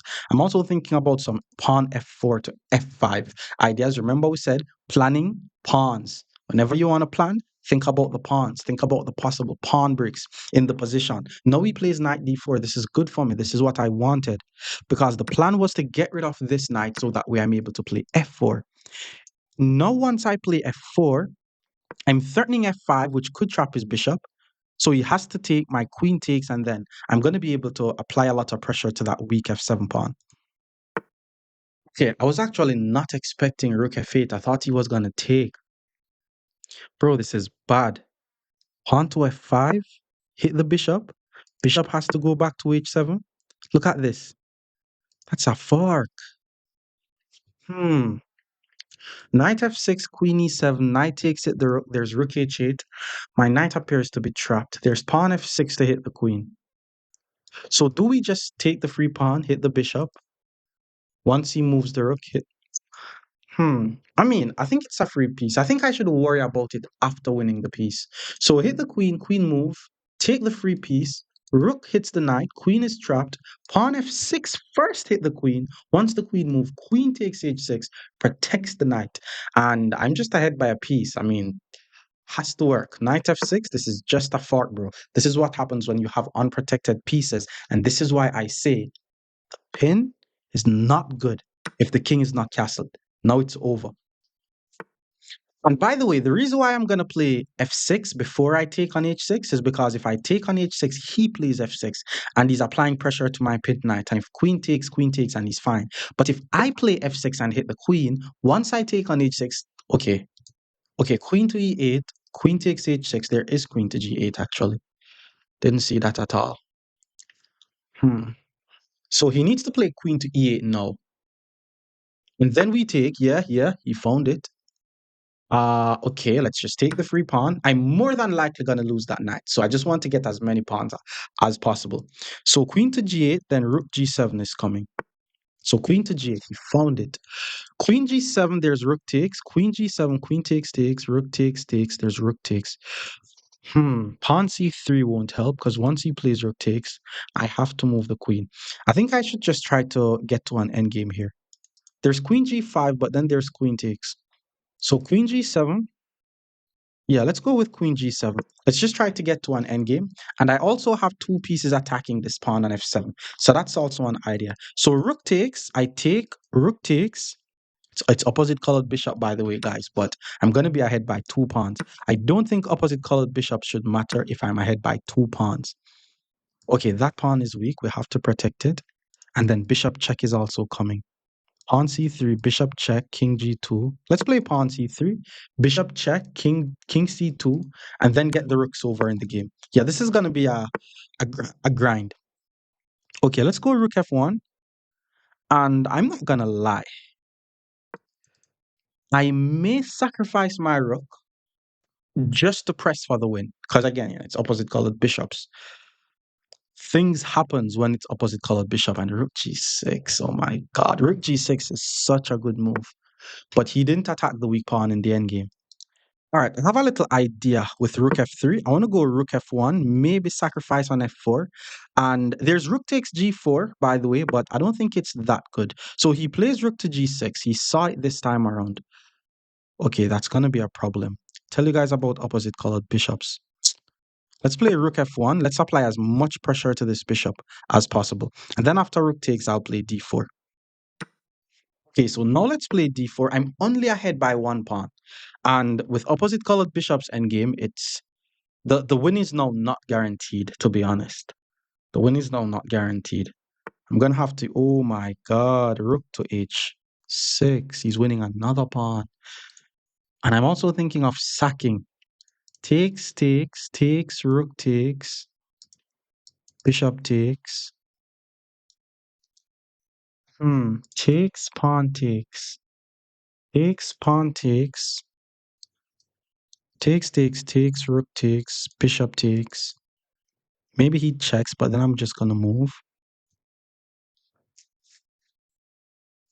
Right, guys, I need to regroup. I don't want to sack actually. Let's just play rook to h1. And then I'm probably gonna get my bishop guarding this pawn. And then I double up. Like it would be good to sacrifice if I do not lose this pawn, to be honest. Because I think sacrifice is gonna get me into a weird scenario. And I want to have at least some pass pawns pushing up the board. See, he's getting his king in the game. Let's play bishop to f1 because there's actually some rook g6, rook takes g4 ideas. I don't think he's seeing it though. But once I get my bishop to g2, then I'm going to put the rook back on f1 and then think about sacrificing. And then if I sacrifice, it's going to be an equal position. Pawn b5. Didn't really know what that does. Rook f1 and sacrifice is the plan. Why am I sacrificing? Because I'm playing for the win. Pawn f6, now we go rook f1. If I sacrifice, the position is going to be equal. But it's the only way to win. Opposite colored bishops is just going to make it hard. So, like, if you want to be a good chess player, sometimes you have to risk losing the game so that way you could win. So he moves the rook. Now we're just going to sacrifice. So I was ahead by a point. Now, because I sacrificed the rook for a bishop and a pawn, now the position is equal. If he sack his rook for a bishop and a pawn, then I'm going to be ahead by a pawn. I'm not going to be using like some crazy endgame technique to try to win this. The first thing I'm thinking of is to get my king all the way over here and then try to start roll my pawn. King to e6, he's activating his king. Let's activate our king as well. Come on, bro, you have to play fast. You have a minute 50 on the clock. You have to speed it up.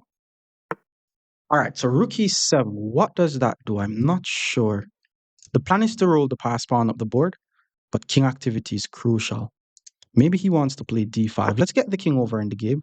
If he moves the king, king f2, king g3, and then we start rolling the pass pawns. Guys, pass pawns must be pushed. So he pulls his rook back. Let's continue with the little king walk. King f2 followed by king g3. All of this king move just to roll my pawns up the board. Not just any pawn, by the way, the pass pawn. So he moves his king. Very suspicious. Isn't this pp on the pp? Pawn g5, there's rook e6. Wait, man, wait, relax. Pawn g5. He puts the rook on the same line as my He puts the king on the same line as my rook. Pawn g5, rook e6, pawn d5 hits the rook e5, rook takes, and that's a pawn. Yep, that's a pawn, bro. It's a pawn. Rook e6, removing the guard. Pawn to d5 is removing the guard, by the way. Once I win the pawn, then I'm going to be the one who is ahead in material. Okay, he moves the king. If I take that pawn is going to die. So let's just take with the rook. Now we have connected pass pawns. White is winning here. Let's continue with the plan. King g3. King activity is important. Now we're going to roll the pawn up the board. You see how patient I was with this king walk, guys? If you're not patient in the endgame, then you're not going to be good at the endgame. Like, we do not rush in the endgame. Rook to g7. Now we start rolling the pawn up the board. And then rook to f7 that's not even going to help him. Now I'm going to play e5. I don't mind trading rooks here because if he takes my rook, that's 3 connected pass pawns. So it doesn't matter that he has the rook and I have the bishop. This is lost, bro. So he took. Let's take it the rook. And remember, guys, 2 pawns on the 6th is stronger than a rook. He moves the rook. Let's play bishop e4. Hit the rook. And once the rook moves, we successfully have 2 pawns on the 6th rank. If 2 pawns are on the 6th rank, it is better than a rook. He moves the king. Now let's play pawn f7. Hit the rook. Okay, he sacked. I'm not sure why, but let's just take. It's kind of weird. But he also doesn't have a lot of time on the clock. Now I'm just pushing up the rest of my pawns. Yeah, let's just keep rolling the pawns. That's a queen. Expecting him to resign, but this is also mate and he's losing on time. He resigns. More Italian game against 1,700 players. Do stick around. Our opponent is now 1,700. Let's play some more Italian game. Everybody's favorite opening. Knight f6, bishop c5, knight f6 we saw, and now we play d3. Just guarding the pawn. There's some aggressive lines with d4. There's the fried liver attack, but let's just guard the pawn. Now, bishop to c5 was played here. Let's just use the time to finish our development. Let's go knight c3. And then after pawn d6, I like to play h3 to prevent the spin because the plan is to get my king out the center of the board, and I'm not trying to allow this very annoying pin. Then my opponent also decided to play h6 so that way I'm not able to pin his piece. But now I'm going to hit him with knight to a4.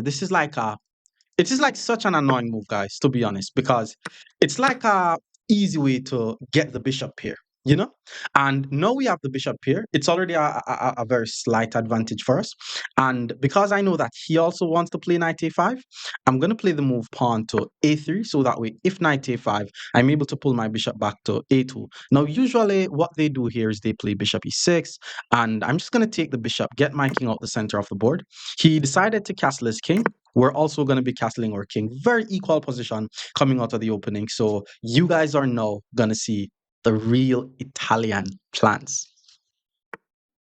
Queen e7 was played, which means he's definitely planning on going bishop to e6 next.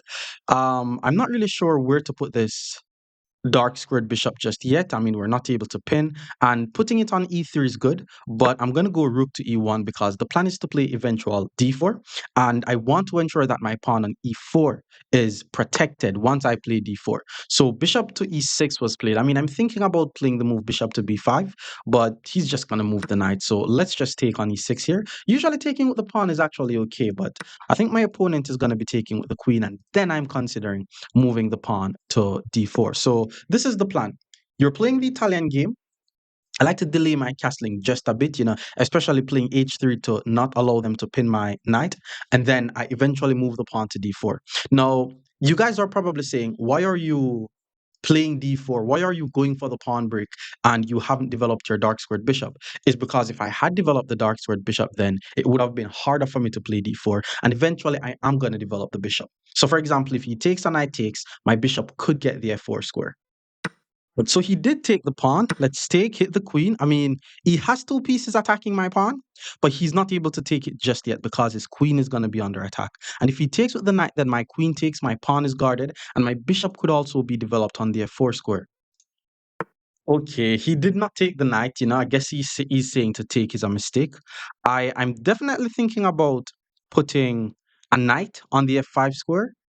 So that way I'm targeting his weak g7 pawn. If knight f5, there's knight e7 though, but I should still be fine. Let's go with knight f5. I'm threatening some queen f3 sacrificial ideas on h6. And one thing I want you guys to keep in mind is if you're able to get a knight on f5 when you play the Italian game this score, or even if you're playing from the black side, if you're able to get a knight on f4, then you could get some very nice kingside attacks. Okay, he played rook to e1, very principled move. Had to be a nice move because he's getting his least active piece in the game, and my pawn on e4 is under attack. I'm thinking about playing queen to f3 to guard the pawn, threaten some tactics on h6. Queen h3, however, he is able to play knight e5, which hits my queen. But at that point, I'm thinking of knight takes h6 check, and if he takes, I take his knight. Now, once I play knight takes h6 check, he could move the king. So at that point, it's very important that I move my queen, keep my knight guarded, keep his knight under attack. I like the idea of playing queen to f3 here. There's a lot of tactical ideas here. Now, my rooks are not connected, so I have to be careful. For example, if there's any situation where I have to take something, my rook is going to be pinned. So that's really something that I have to keep in mind. Okay, so he did play knight e5. This is where the game is going to get very fun because knight takes h6 is a forcing move. It's a check. I'm also thinking of queen g3, which threatens mate, but there's knight h4. So I take on h6 with check, and if he takes back on h6, he loses the knight. I'm ahead by a pawn. If I take on h6, there is king to h7, but then I'm able to play queen f5 check. Then I take back, and then I'm just going to be ahead by a pawn. If knight takes h6 and then the king goes to h8, at that point, I'm going to play queen to f4, which just keeps my knight guarded. There is knight to h5, but I should be able to play queen to h4 and attack the knight. And again, guys, how are we finding these tactics? We're looking for moves on the opponent's half of the board. We're looking for checks. We're looking for captures. We're looking for threats. Knight takes h6. This is also called removing the guard. So he decided not to take the knight, which means my knight and my queen is under attack. So I have to be very careful here. So what I need to do is move my queen somewhere where once he takes my knight, I'm able to take his knight. So I mean, I was thinking queen to f4. There's also queen e3, but I'm putting my queen on the same line as his rook. So let's say we play queen f4. If he takes my knight, I take his knight. If queen f4, what I calculated was knight h5 and it attacks my queen. But then I also saw queen h4, which hits the unprotected knight. And then if he takes, I take back his knight and I'm ahead in material. So queen to f4 here is just a nice move. Now, queen f4, there's also knight g6 that I didn't really consider. If knight g6, then there's queen g5. Another attacking move he has is rook to e5. Okay, let's see. This is actually tricky. Knight g6 I didn't see. So maybe I have to play queen e3. Oh, there's actually queen f5. Yeah, just get the queens off the board, bro. Like you're ahead by a pawn, just get the queens off the board. If he plays queen takes, I play knight takes, and I'm just ahead by a pawn. And we're just gonna bring him into the endgame with the extra pawn. And you guys should know by now the whole idea of the endgame principles, the technique I'm gonna use to win this endgame. So he decided to trade queens. Let's just take with the knight and just enjoying my extra pawn. Like this is how chess is like at the higher level. By the way, like sometimes you have to do a lot of work just to get one pawn, and then you still have to ensure that you convert the position into a win. All right, so he pulls the knight back to g6, which means e4 is under attack twice. I'm only guarding it once, so I'm actually going to pull my knight back to g3 to guard the pawn. The guy also has 50 seconds on his clock. He was using way too much time. Let me finally complete the development of my dark squared bishop. And developing your dark squared bishop, like if you have nowhere to put the dark squared bishop, it's actually active where it is at. You should only move your dark squared bishop if you really need to bring the a rook in the game. And what I'm about to do now, I'm about to give up the bishop for a knight. Why? Because I double his pawns and I'm also already ahead by a pawn. What I'm going to do after? Swing my least active piece in the game. Now, all my pieces are active except the king. The king has to be very active once you're in the endgame. Now, this move knight e5 is a nice move. He's planning on playing knight to c4, which would be annoying because it attacks my weak pawn. So I'm going to play a little prophylactic move, rook to d4. And prophylaxis is basically seeing the opponent's idea, seeing his plan, asking yourself, what would he do if it was his turn again to play? And then ensure that you defend against that move. So he's trying to double up his rook on the e file. I'm going to double up my rooks on the d file.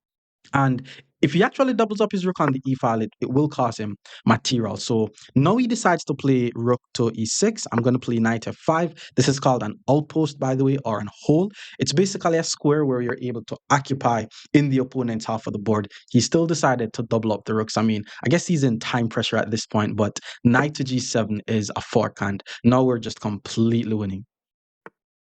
So he moves the rook. Let's just grab the rook. And I'm just going to play f4 to chase away his knight. Knight had to move. And then I'm going to play rook to a4. I need to ensure that I keep this pawn guarded. And I'm also trying to get my king in the game. So pawn to f5. That's a pawn, bro. I'm just going to take the pawn. Rook on the second. Okay. Now I'm going to play rook to c4, guarding the pawn. And once he moves the knight, I play king f1. Now I'm chasing his rook off from the second rank. His rook also does not have a lot of squares to go, which means once I hit him with rook f, king f2, isn't that rook now just trapped? Nah, there's knight takes f5. But if he plays knight takes f5, pawn to g4, it's just a nice removing the guard tactic. And he resigned. We're going to be playing more Italian game against 800 level players. Stick around. Our opponent is now 1800. Blessing you guys with some more Italian game. Knight c6, we go bishop c4. We're seeing bishop c5. Let's go c3 followed by d4. There's going to be a lot of attacking coming in. You see how quickly he's playing? Looks like he knows the theory here. Now, after bishop b4, we're going to play knight c3. We're going to welcome him to take on e4. And this is where we simply get our king out the center of the board. Now, the correct move for black here is to play bishop takes e3. And then when I play pawn to d5 and attack his knight, he should pull the bishop back to f6 because it's very important that he saves his bishop. But he didn't. He played knight a5, but this is also one move that he could play. Now, in this line, what I want you guys to do is don't worry about the bishop. Just take his bishop. Because once he takes our bishop, we're going to be down by a piece temporarily. But once we play the move queen to d4, we attack both of the knights at the same time, and we attack his g7 pawn. Now, he could try to be greedy and like pull one of his knight back to d6, but that's going to cost him the game. It's usually best if he just castle his king here, give me back the knight, and just let me play with the lead in development, which is what he did. He castled the king. So from here, let's just take the knight that is in the center of the board because that knight is more active. This knight is also under attack. So I'm assuming he's going to play knight d6 at the queen. And okay, knight b6 is also okay. But it gives me time though. Like you shouldn't give your opponent time, bro. Knight g5 threatens mate. There's pawn f5. Queen h4 threatens mate. There's pawn h6. So I'm just going to play pawn to c4 here with the idea of playing bishop to b2 and then put my bishop on that very long diagonal. So pawn to d6, we play bishop to b2. That's a very nice diagonal for a bishop. Now, I want you guys to keep in mind that even though I've achieved all of this in my position, I am down by a pawn. Okay, pawn to f6 was played. He's basically trying to make my bishop not as active. I like the idea of playing knight d4, trying to get to e6, but if knight d4, the queen no longer guards this pawn. So knight d4, knight takes, knight e6 hits the queen. If pawn takes, I play pawn takes. The knight is under attack, but he's able to play pawn d5, hits the queen. And if I fork, he takes my queen, and then he's better. So that will not work. Let's use the time to bring pieces in the game, though. Let's go rook e1, bring the rook in the game, also preventing him from playing rook to e8. But I'm not going to lie, if I could make this knight d4 to e6 work, then it would be really good for my position. I think he's going to go bishop d7. If knight e6, he takes. I go here, he takes. Same thing if I takes, there's d5. Do I have anything at that point, though? Okay, so bishop d7 was played, which means eventually rook to e1 is coming. Now, because I know that rook to e8 is coming and it is going to attack my queen, let's just play the move queen to d4. I'm kind of lining it up towards this diagonal, which means moves like knight to g5 to e6 is also not possible. Because once I hit him with knight g5, he's not going to be able to take. Knight a4, however, is a very nice move. And I cannot give this bishop to him. I just can't. Especially since I'm down by a pawn, I just can't. So for now, let's put the bishop on a3. If he plays knight c5, I'll take. If he plays b6 followed by knight c5, then that is very strong. I mean, maybe he notices that I also wanted to play pawn to c5. He plays pawn b6, which means his knight is heading towards the d4, the c5 square. Okay, how do I do this? Let's play queen to f4 now. I want to now get my knight to the e6 square. The good thing is, if he puts the knight on c5, then my bishop gets access to the b2 square. He is threatening knight to d3, which would be an embarrassing fork. So let's play rook to d1 to defend against that fork. Then he plays rook to e8. The guy's playing some chess, man. Okay, if knight to d4, I could be getting forked. And there's takes, fork. How does this work? Now, this knight is being a pest, guys. I'm going to give up the bishop for the knight. Not something that I wanted to do. It's also going to be hard for me to get my knight on e6.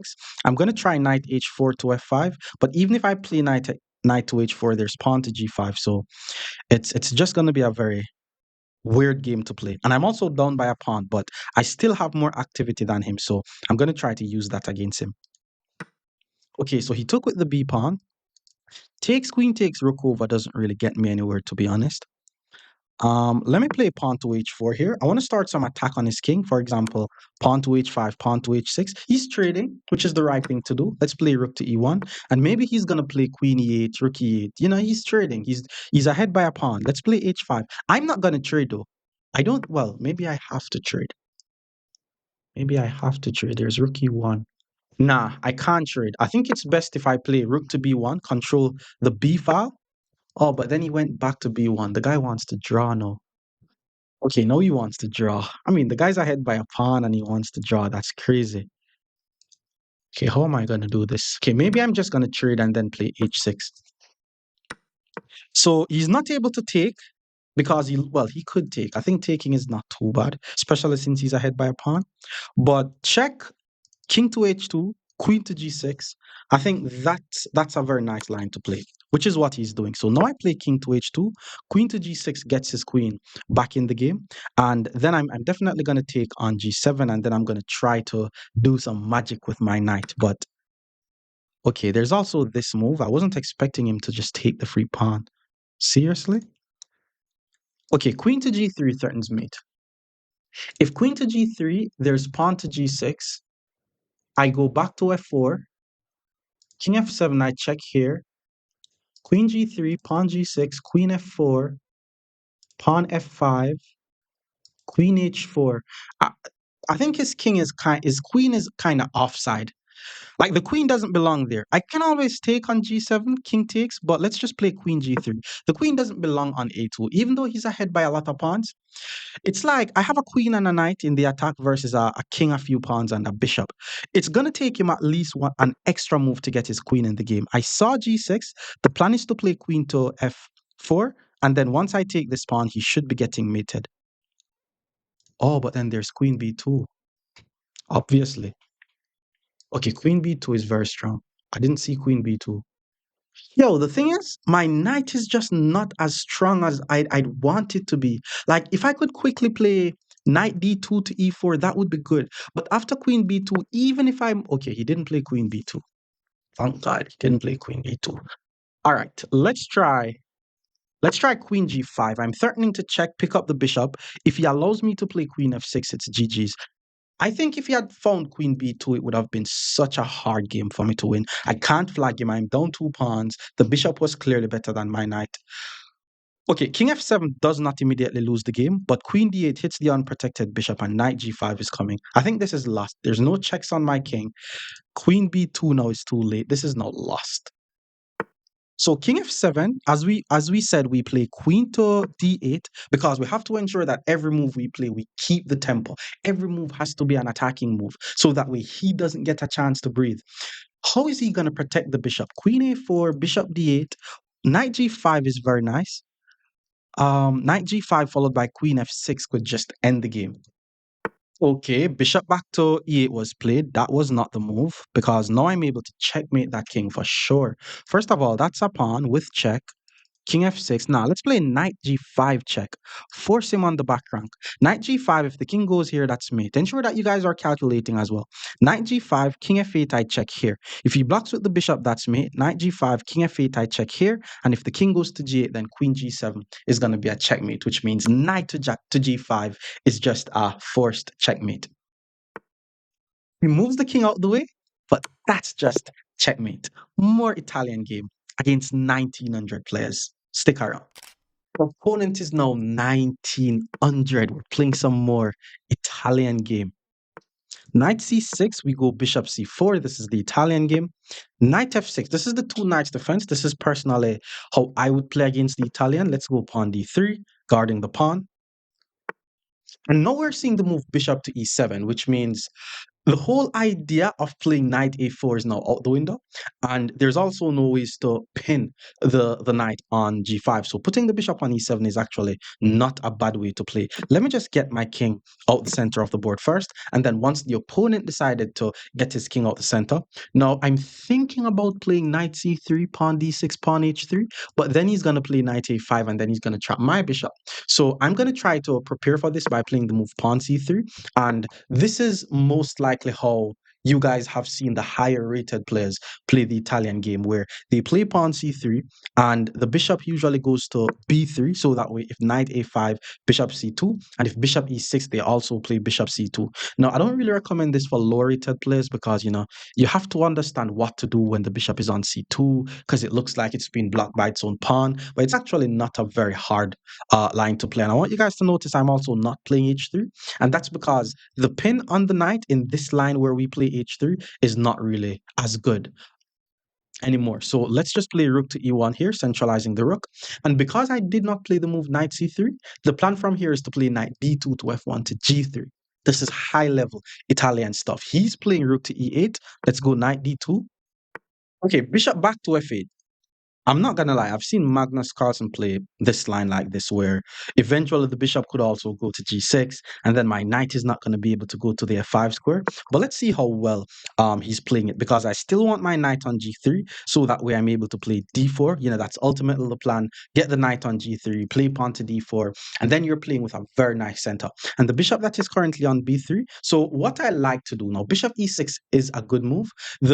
I'm sure bishop takes e6 is fine, but personally I like to pull the bishop back to c2, so that way once I play d4, I could threaten some fork, and my bishop also protects the e4 pawn in case when I play d4 takes. I want to ensure that the pawn on e4 is guarded. Ooh, pawn to d5 is nice. So basically, he's trying to go for the pawn break before me. Now, what I like to do when they play pawn to d5, I don't necessarily always take. I mean, taking is fine. It gives them a lot of space. I like to play queen e2, and then if they take, I take back, and then I'm still gonna play knight g3. But it's gonna be a harder way to play because I didn't play the move pawn to d4. There's also pawn to d4. I've seen a lot of players played pawn to d4 to just gain some space in the center, and I've seen a lot of computer recommend that move as well. Queen d7 is nice. I mean, the guy's just connecting his rooks. Let's go knight g3, continuing with the plan. And that's where this bishop comes in, because if I try to get something on the f5 square, he's just going to play g6. Okay, rook to d8 was played, and I'm now going to play the move pawn to h3. Why am I going to play pawn to h3? Because I just thought about developing my bishop to e3. And if I put the bishop on e3, knight g4 is going to be so annoying. So pawn h3 it's like it's crucial in the Italian game. When you play it though, it could be unnecessary sometimes if you play too early or too late. But okay, here's what's happening now. He just played pawn to d4. If I take on d4, he plays knight takes d4, hits the queen. Once I take, he plays queen takes d4. My d3 pawn is weak, and he has a lot of space. So I'm not going to do that. Instead, I'm going to play pawn c4. Now, pawn c4 makes my bishop on c2 terrible, but then his knight, his queen, and his rook is not as active anymore.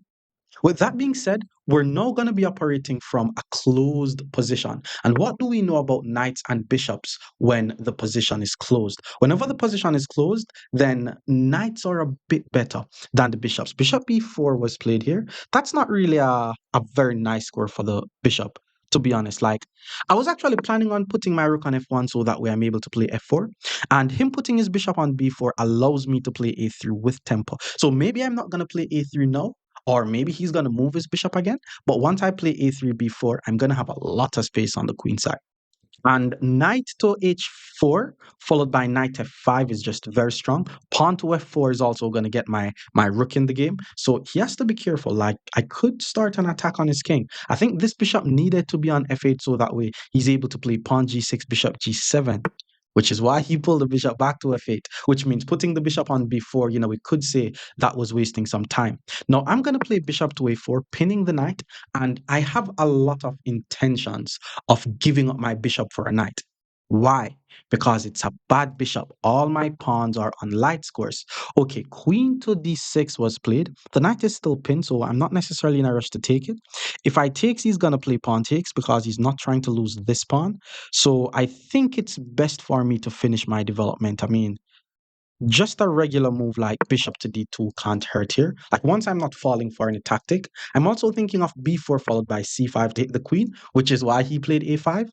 But I think this is a mistake because think about it. I'm not able to take the pawn on a5 because the knight guards it. So what am I going to do? I'm just thinking about removing the guard tactic here, which is bishop takes c6. And if he takes with the queen, he loses this pawn. And if he takes with this pawn, then this pawn is hanging. And guess what? I was planning on giving up the bishop here. Anyways, so now I give up the bishop here, but I get an entire pawn for it. That's a bargain. So he took with the pawn. Let's grab our free pawn. We're now ahead by a pawn, not just any pawn. We're ahead by a pass pawn, which means we could now thinking of start rolling this pawn up the board. Okay, he hits the bishop. Let's just pull the bishop back to d2 because we could still try to start some attack on his king. And then he played pawn to c5. Good move because my plan was to play b4. Okay, I'm ahead by the pawn. I don't necessarily need to rush too much, but okay, I need to improve the position of my pieces. And guys, listen to what I'm about to say. Listen to this. Listen to this. Like the video, by the way. I appreciate it. Planning has everything to do with pawns. If you understand pawn structure, you know how to plan. For example, okay, he has weak pawns and all of that, so I have plans of attacking the weak pawns. But I also need to keep in mind that I need to get my pieces in the game. I still have 8 pawns on the board. So in order for me to get my rooks active, I need to do pawn breaks. Very important. The only possible breaks that I have is f4 and b4, and a break is basically where your pawn meets the opponent's pawn, your pawn attack the opponent's pawn. If I play b4, that's free, so f4 is what I'm going to try to play. With that being said, that's where knight to h4 comes in. So you notice how I came up with a plan just now because of looking on the pawns? Keep that in mind. Now I'm assuming he's going to play g6 to not allow my knight on the f5 square, but then the whole idea was to actually play pawn to f4 to get my rook in the game. And keep in mind, once he plays pawn to g6, his knight on f6 is now left unprotected. Okay, he took. I'm actually thinking about playing e5. It won't work though, because once he moves the queen, I take his knight. He's going to take my knight. So let's take on f4, hit the queen. But he really has to be careful, because remember what I said about this unprotected knight, which is why he played queen to d8 and protect the knight. But okay, I thought I had tactic. Okay, the queen is the only defender of the knight, so I'm thinking about grabbing the pawn. Queen no longer guards the knight, then I take. Bishop e7 is too strong though. So what I'm gonna do is I'm actually gonna play the move queen to queen d2, pawn g6 takes, check, bishop g7, knight f5. Yeah, let's do that. Let's go queen d2. Pawn to g5 appears to be a fork, guys, but it's not an actual fork. If he plays g5, I takes, check. I mean, I didn't calculate what happens if he moves the king, to be honest. But one thing you guys have probably heard me say a lot is for a successful attack to work, you need at least 3 pieces, 1 to sack, 2 to mate. And if I have to sack my bishop, I'm going to have so many more pieces in the attack. So he did play pawn to g5. Let's sack that bishop. And now once he takes, we take with check. Now, the thing is, if he blocks with the bishop, it's GG's, which is what he did. And if he had moved the king, we take the knight. So he blocks with the bishop is pinned. What do we do to pin pieces? We PP on them. So now I'm just, that sounds weird. Well, let's play knight f5, PP on the PP. It means put pressure on the pin piece, by the way. And okay, the only thing that he could do to not lose the game right now is to play knight to h5. And then if he plays knight to h5, I take the knight, which means I'm just going to be ahead by 2 whole entire pawns. So, okay, he took, doesn't change anything. It's the same thing. You're still going to be getting checkmated. You still have to play knight to h5, and then I'm going to take the free knight. And the funny thing is, my knight on f5 is better than the bishop. Remember when I tell you guys, if you're able to get a knight on the f5 square, what could happen in the Italian game? This is what I meant. This is exactly what I meant. Okay, I'm only ahead by 3 pawns. That's a lot of pawns, by the way.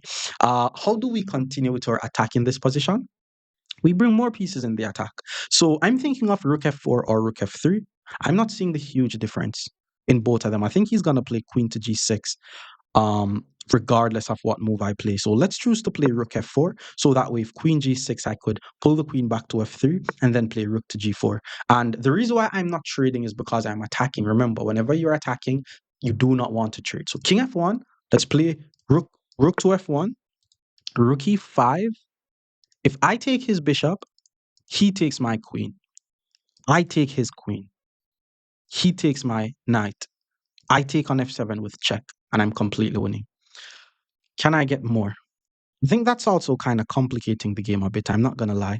Like when winning, you shouldn't complicate, you should simplify. So what I'm going to do is I'm going to play queen h7, and that's more pressure on the bishop.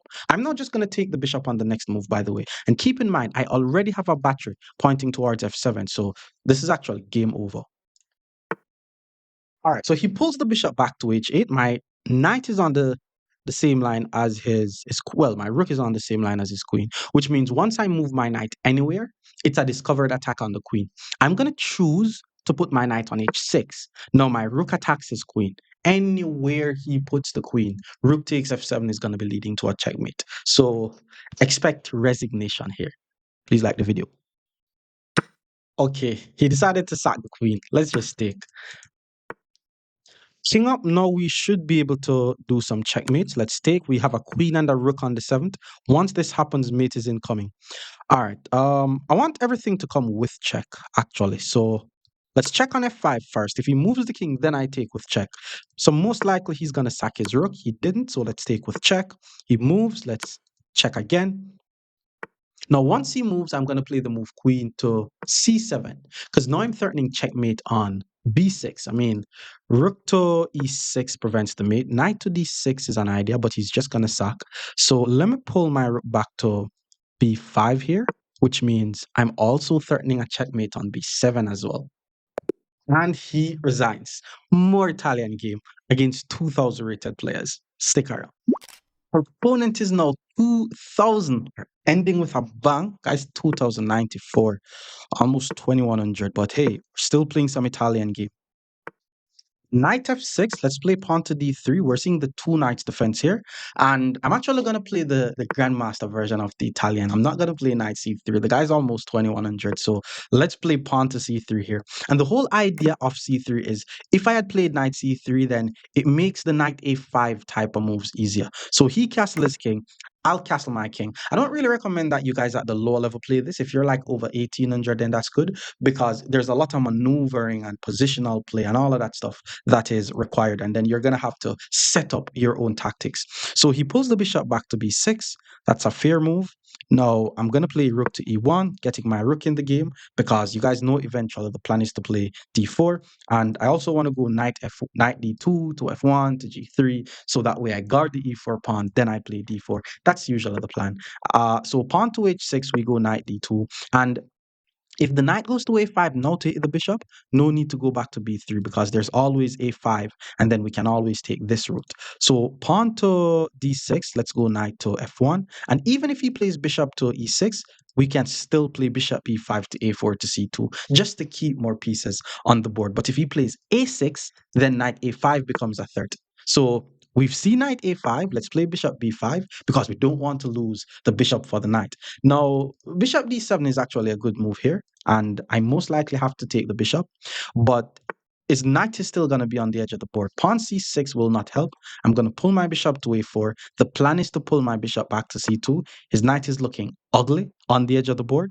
Luckily, if I play b4, he's able to play b5. So let's just pull the bishop back to c2. And then the plan from here is to play pawn to d4 or knight to g3. And this is the regular GM type of Italian game.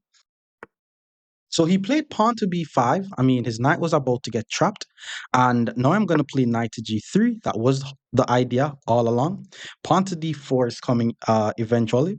And again, even though we've had issues with this dark squared bishop, we actually don't need to develop the dark squared bishop too early. A move like pawn to d4 is more important. And if you really want to prepare your attack, you could delay playing d4 and then try to attack like this. But d4 just really gives you very good activity in the center of the board. Like I have a good center. If he takes, I play knight takes. Bishop g4, I'm not afraid of. Okay, if I play h3, he takes, queen takes, and then pawn takes is very strong. Knight f5 hits the pawn, and I could start an attack. For example, knight takes h6, pawn takes h6, bishop takes h6, hit the rook. If the rook moves, bishop g5 is winning. If he moves the knight, I check on that's mate. Hmm. Let's play h3. I think he sees something to win a pawn, but I'm actually seeing a bit further. So all he sees is bishop takes, queen takes, and I win the pawn. But what I see is after he wins the pawn, I have knight f5, and then so many pieces are pointing towards his king, and it's gonna be so dangerous. Okay, he made a very smart decision not to take the pawn. Knight to c6 is a very nice move, by the way. But I'm actually going to continue with the plan of knight f5 to start the attack. If he chooses to play knight takes, then I'll take with the knight. That's actually a way better version for him, by the way. And if I didn't have played that move, well, maybe I could have played bishop to e3, and then if he takes, I pull back. But this is actually a way better version of winning the pawn because now he's actually ahead by a clean pawn. But I have the bishop here and I'm sure I could use it to start some attack on his king. So there's no sacrificial ideas on h6 just yet, and if queen g3, yeah, that those tricks don't work. So let's play bishop f4. Let's finish our development. Let's play rook d1. Yes, he's ahead by a pawn, but the pawns are doubled. So he's gonna have to use all his power to try to protect that pawn. And I have the bishop here. I'm gonna open the position and start an attack on his king. The only thing that I should not do is trade all the pieces off the board. Rook e1, very good. He's getting his rook in the game. I'm also going to get my rook in the game. Now, you guys are not able to see any piece that I have that is not doing anything. He also got his rook in the game. You see, the guy's not greedy. But hey, I'm taking back my pawn, bro. If I take the pawn and he plays bishop b6, which hits my rook and my bishop, then I take on d6 first. And then once he saves the queen, I move my bishop. So honestly, though, wait. If I takes, oh, anywhere he puts the bishop, I hit the queen, right? And then once he moves the queen, I should be able to play rook e2 and then save this. Yeah, let's do that. I think if I'm able to win back the pawn, which is what I just did, then white is just better, to be honest. I mean, bishop a5 is a nice trick. But at the end, I always have rook to e2 to guard the bishop. Bishop b6 is a nice trick, but after taking the pawn, hitting the rook, I have rook e2. Pawn to d5, I didn't see. I cannot take on d5. If I takes, he takes, and this is going to be under attack. With that being said, I'm just going to play pawn to e5 and hit the knight. The thing is, though, I'm not able to take the knight due to the spin. So he plays bishop to b6, which means, yo, my rook and my bishop is under attack. And if I play rook d2, there's bishop a5. Whoa. Okay, we have to play bishop to d2 and then bishop a5. Okay, what am I going to do now? Let's see. I'm thinking about some sacrifice. Let's say I take the knight. He takes my rook with check and I go king up and then he takes. Do I have anything fancy there? I mean, there's queen to d3, which hits the bishop, threaten mate. I'm gonna lose two rooks though. Yeah, I can't do that. All right, let's just go rook to d1. He won the exchange. If he takes, I takes. His knight is still going to be under attack. My rook is going to be on the same line as his queen. Funny enough, knight to e4 is a good move because if I take the knight, he takes, and then my queen is going to be under attack. Oh, but then I'm just going to take back. Still a good move for him, though. He's just ahead by 2 points. So I'm now just playing down an exchange. There's also knight e4 takes, queen g3. His queen is under attack. And then once the queen move, I take on h6 and threaten mate on g7. So there's still a lot of stuff here, and I'm still going to be attacking this guy. All right, so he chose to play knight to h7. Fair enough. There's queen d3, but then there's knight f8. I could grab a pawn. Why not? I mean, I'm down in material. Take the pawn, hit the queen. Once the queen move, I can also play queen to d3. I mean, he's going to play knight to f8 though. There's also queen g3, but I don't think that's going to work. There's also bishop to b3, and then just try to take the pawn with the bishop. But let's just take the pawn, hit the queen. Like, the good thing is, my back rank is actually not weak. Guys, even though I'm down by an entire exchange, the bishop pair that I have is actually very strong. Queen hits this pawn, so I'm more than likely going to play bishop to b3. And I think my bishop is better hitting f7 rather than h7, because once he plays knight f8, h7 is going to be guarded. I just want to ensure that his little checks doesn't do anything. Yeah, bishop pair could be very dangerous. Okay, so he plays knight to f8. My queen and my bishop is lining up towards f7, but I have my bishop and my rook in the way. So I'm going to start by playing bishop to d2 to hit the queen. The rook guards the bishop, and then once the queen move, oof, rook to d6 hit the queen. Now f7 is under attack, but he's able to play queen c7. That's the thing. And guard. Okay, what do we do now? How do we continue with the attack? All right, let's go with queen to g3, putting the queen on the same line as the king, which means rook takes or bishop takes is now a possibility. So yeah, he may move the king out the way. Okay, can I sack the bishop though? Sack the bishop. If pawn takes, I check. He blocks with the knight though. What do I do if he blocks with the knight? That's the thing. I need my bishop on this diagonal, so that way if he blocks with the knight, I could get him. So maybe bishop to d5, queen c2. Yeah, let's go bishop to d5. Bishop to d5, there's rook d1. Yeah, let's go bishop to d5. If rook d8, then I sack. Oh no, it's the same thing. Yeah, rook d8, sack takes, check. Sack takes, check, knight block, bishop e4, pp on the pp. Done. What does he have? Oh my god, there's queen c1, check, and it wins my rook. Okay, new plan. Let's go bishop c3. Let's put the bishop on the same line as the king. Bishop is now on the same line as the king, which means he's not able to take the rook because once I take, I hit the queen and I threaten checkmate. I'm definitely attacking him here. I'm sure he's under attack. I need to play faster as well. I need to play a bit fast. Okay, pawn to b4 hits the bishop. Can I check? Pawn takes. No, that will not work. Can I hit the queen? Can I take a free pawn? Yo, isn't that a pawn though? What is this guy seeing that I'm not seeing? Okay, check, king up, and then he takes here. Okay, that's not too bad. So maybe I should play bishop to d4. Bishop d4, knight e6, takes. Nah, let's just... Oh, okay, I'm not 100% sure anymore. But if he checks, I go king up. And if he takes, I'm not able to play bishop c3. I need my bishop on this diagonal though. The bishop here is strong though. The bishop here is still strong, especially since his knight is not centralized and it's doing a defensive role. Why would you sacrifice? Oh, I thought it was a sacrifice. Oh, that's what you wanted. Okay, this is a pass pawn though, bro. Don't mess with my pass pawn. It's a pass pawn, bro. Now I have the bishop here and a pass pawn, and your knight is passive. You have to checkmate me out of this. You're gonna have to checkmate me out of this because now f7 is hanging. Okay, my bishop is also hanging. I need to not lose my bishop. Okay, if I push, there's knight takes. Maybe queen here. Queen f4. Okay, let's play a3. How do I have... I do not have any time on the clock, man. Okay, f7 is hanging. Knight e6. Now, if knight e6 I take, the pass pawn should be strong enough to win. Oh, rook c2. That's the move that I'm afraid of. Rook c2. If rook c2, we take, rook takes, go back, and then g2 is guarded. Bishop pair. Is there anything better though? Okay, I'm not seeing it and the time is running out, so let's just take. Rook takes, we go here, guard this. That's the plan. Now the knight could be a target. I want to push my pass pawn up the board. There's bishop c5 to hit the rook. Okay, he moves the rook.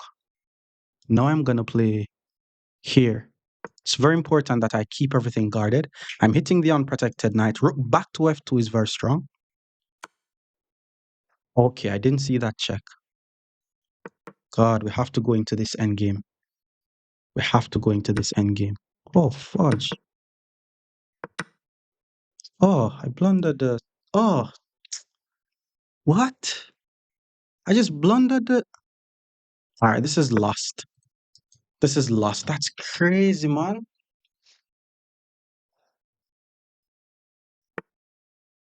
All right, so the knight guards the mate. I think this is just lost. I'm just trying to find some way to trick him. I also have no time on the clock. Let's try bishop e5. Okay, he moves the knight. Let's try hit the knight. Okay, knight f3 is just very strong. I can't take with the pawn, and if I take with the queen, he takes with check. And then if I move the king, he takes. Oh yeah, that's also winning. Yeah, this is simplification at its finest.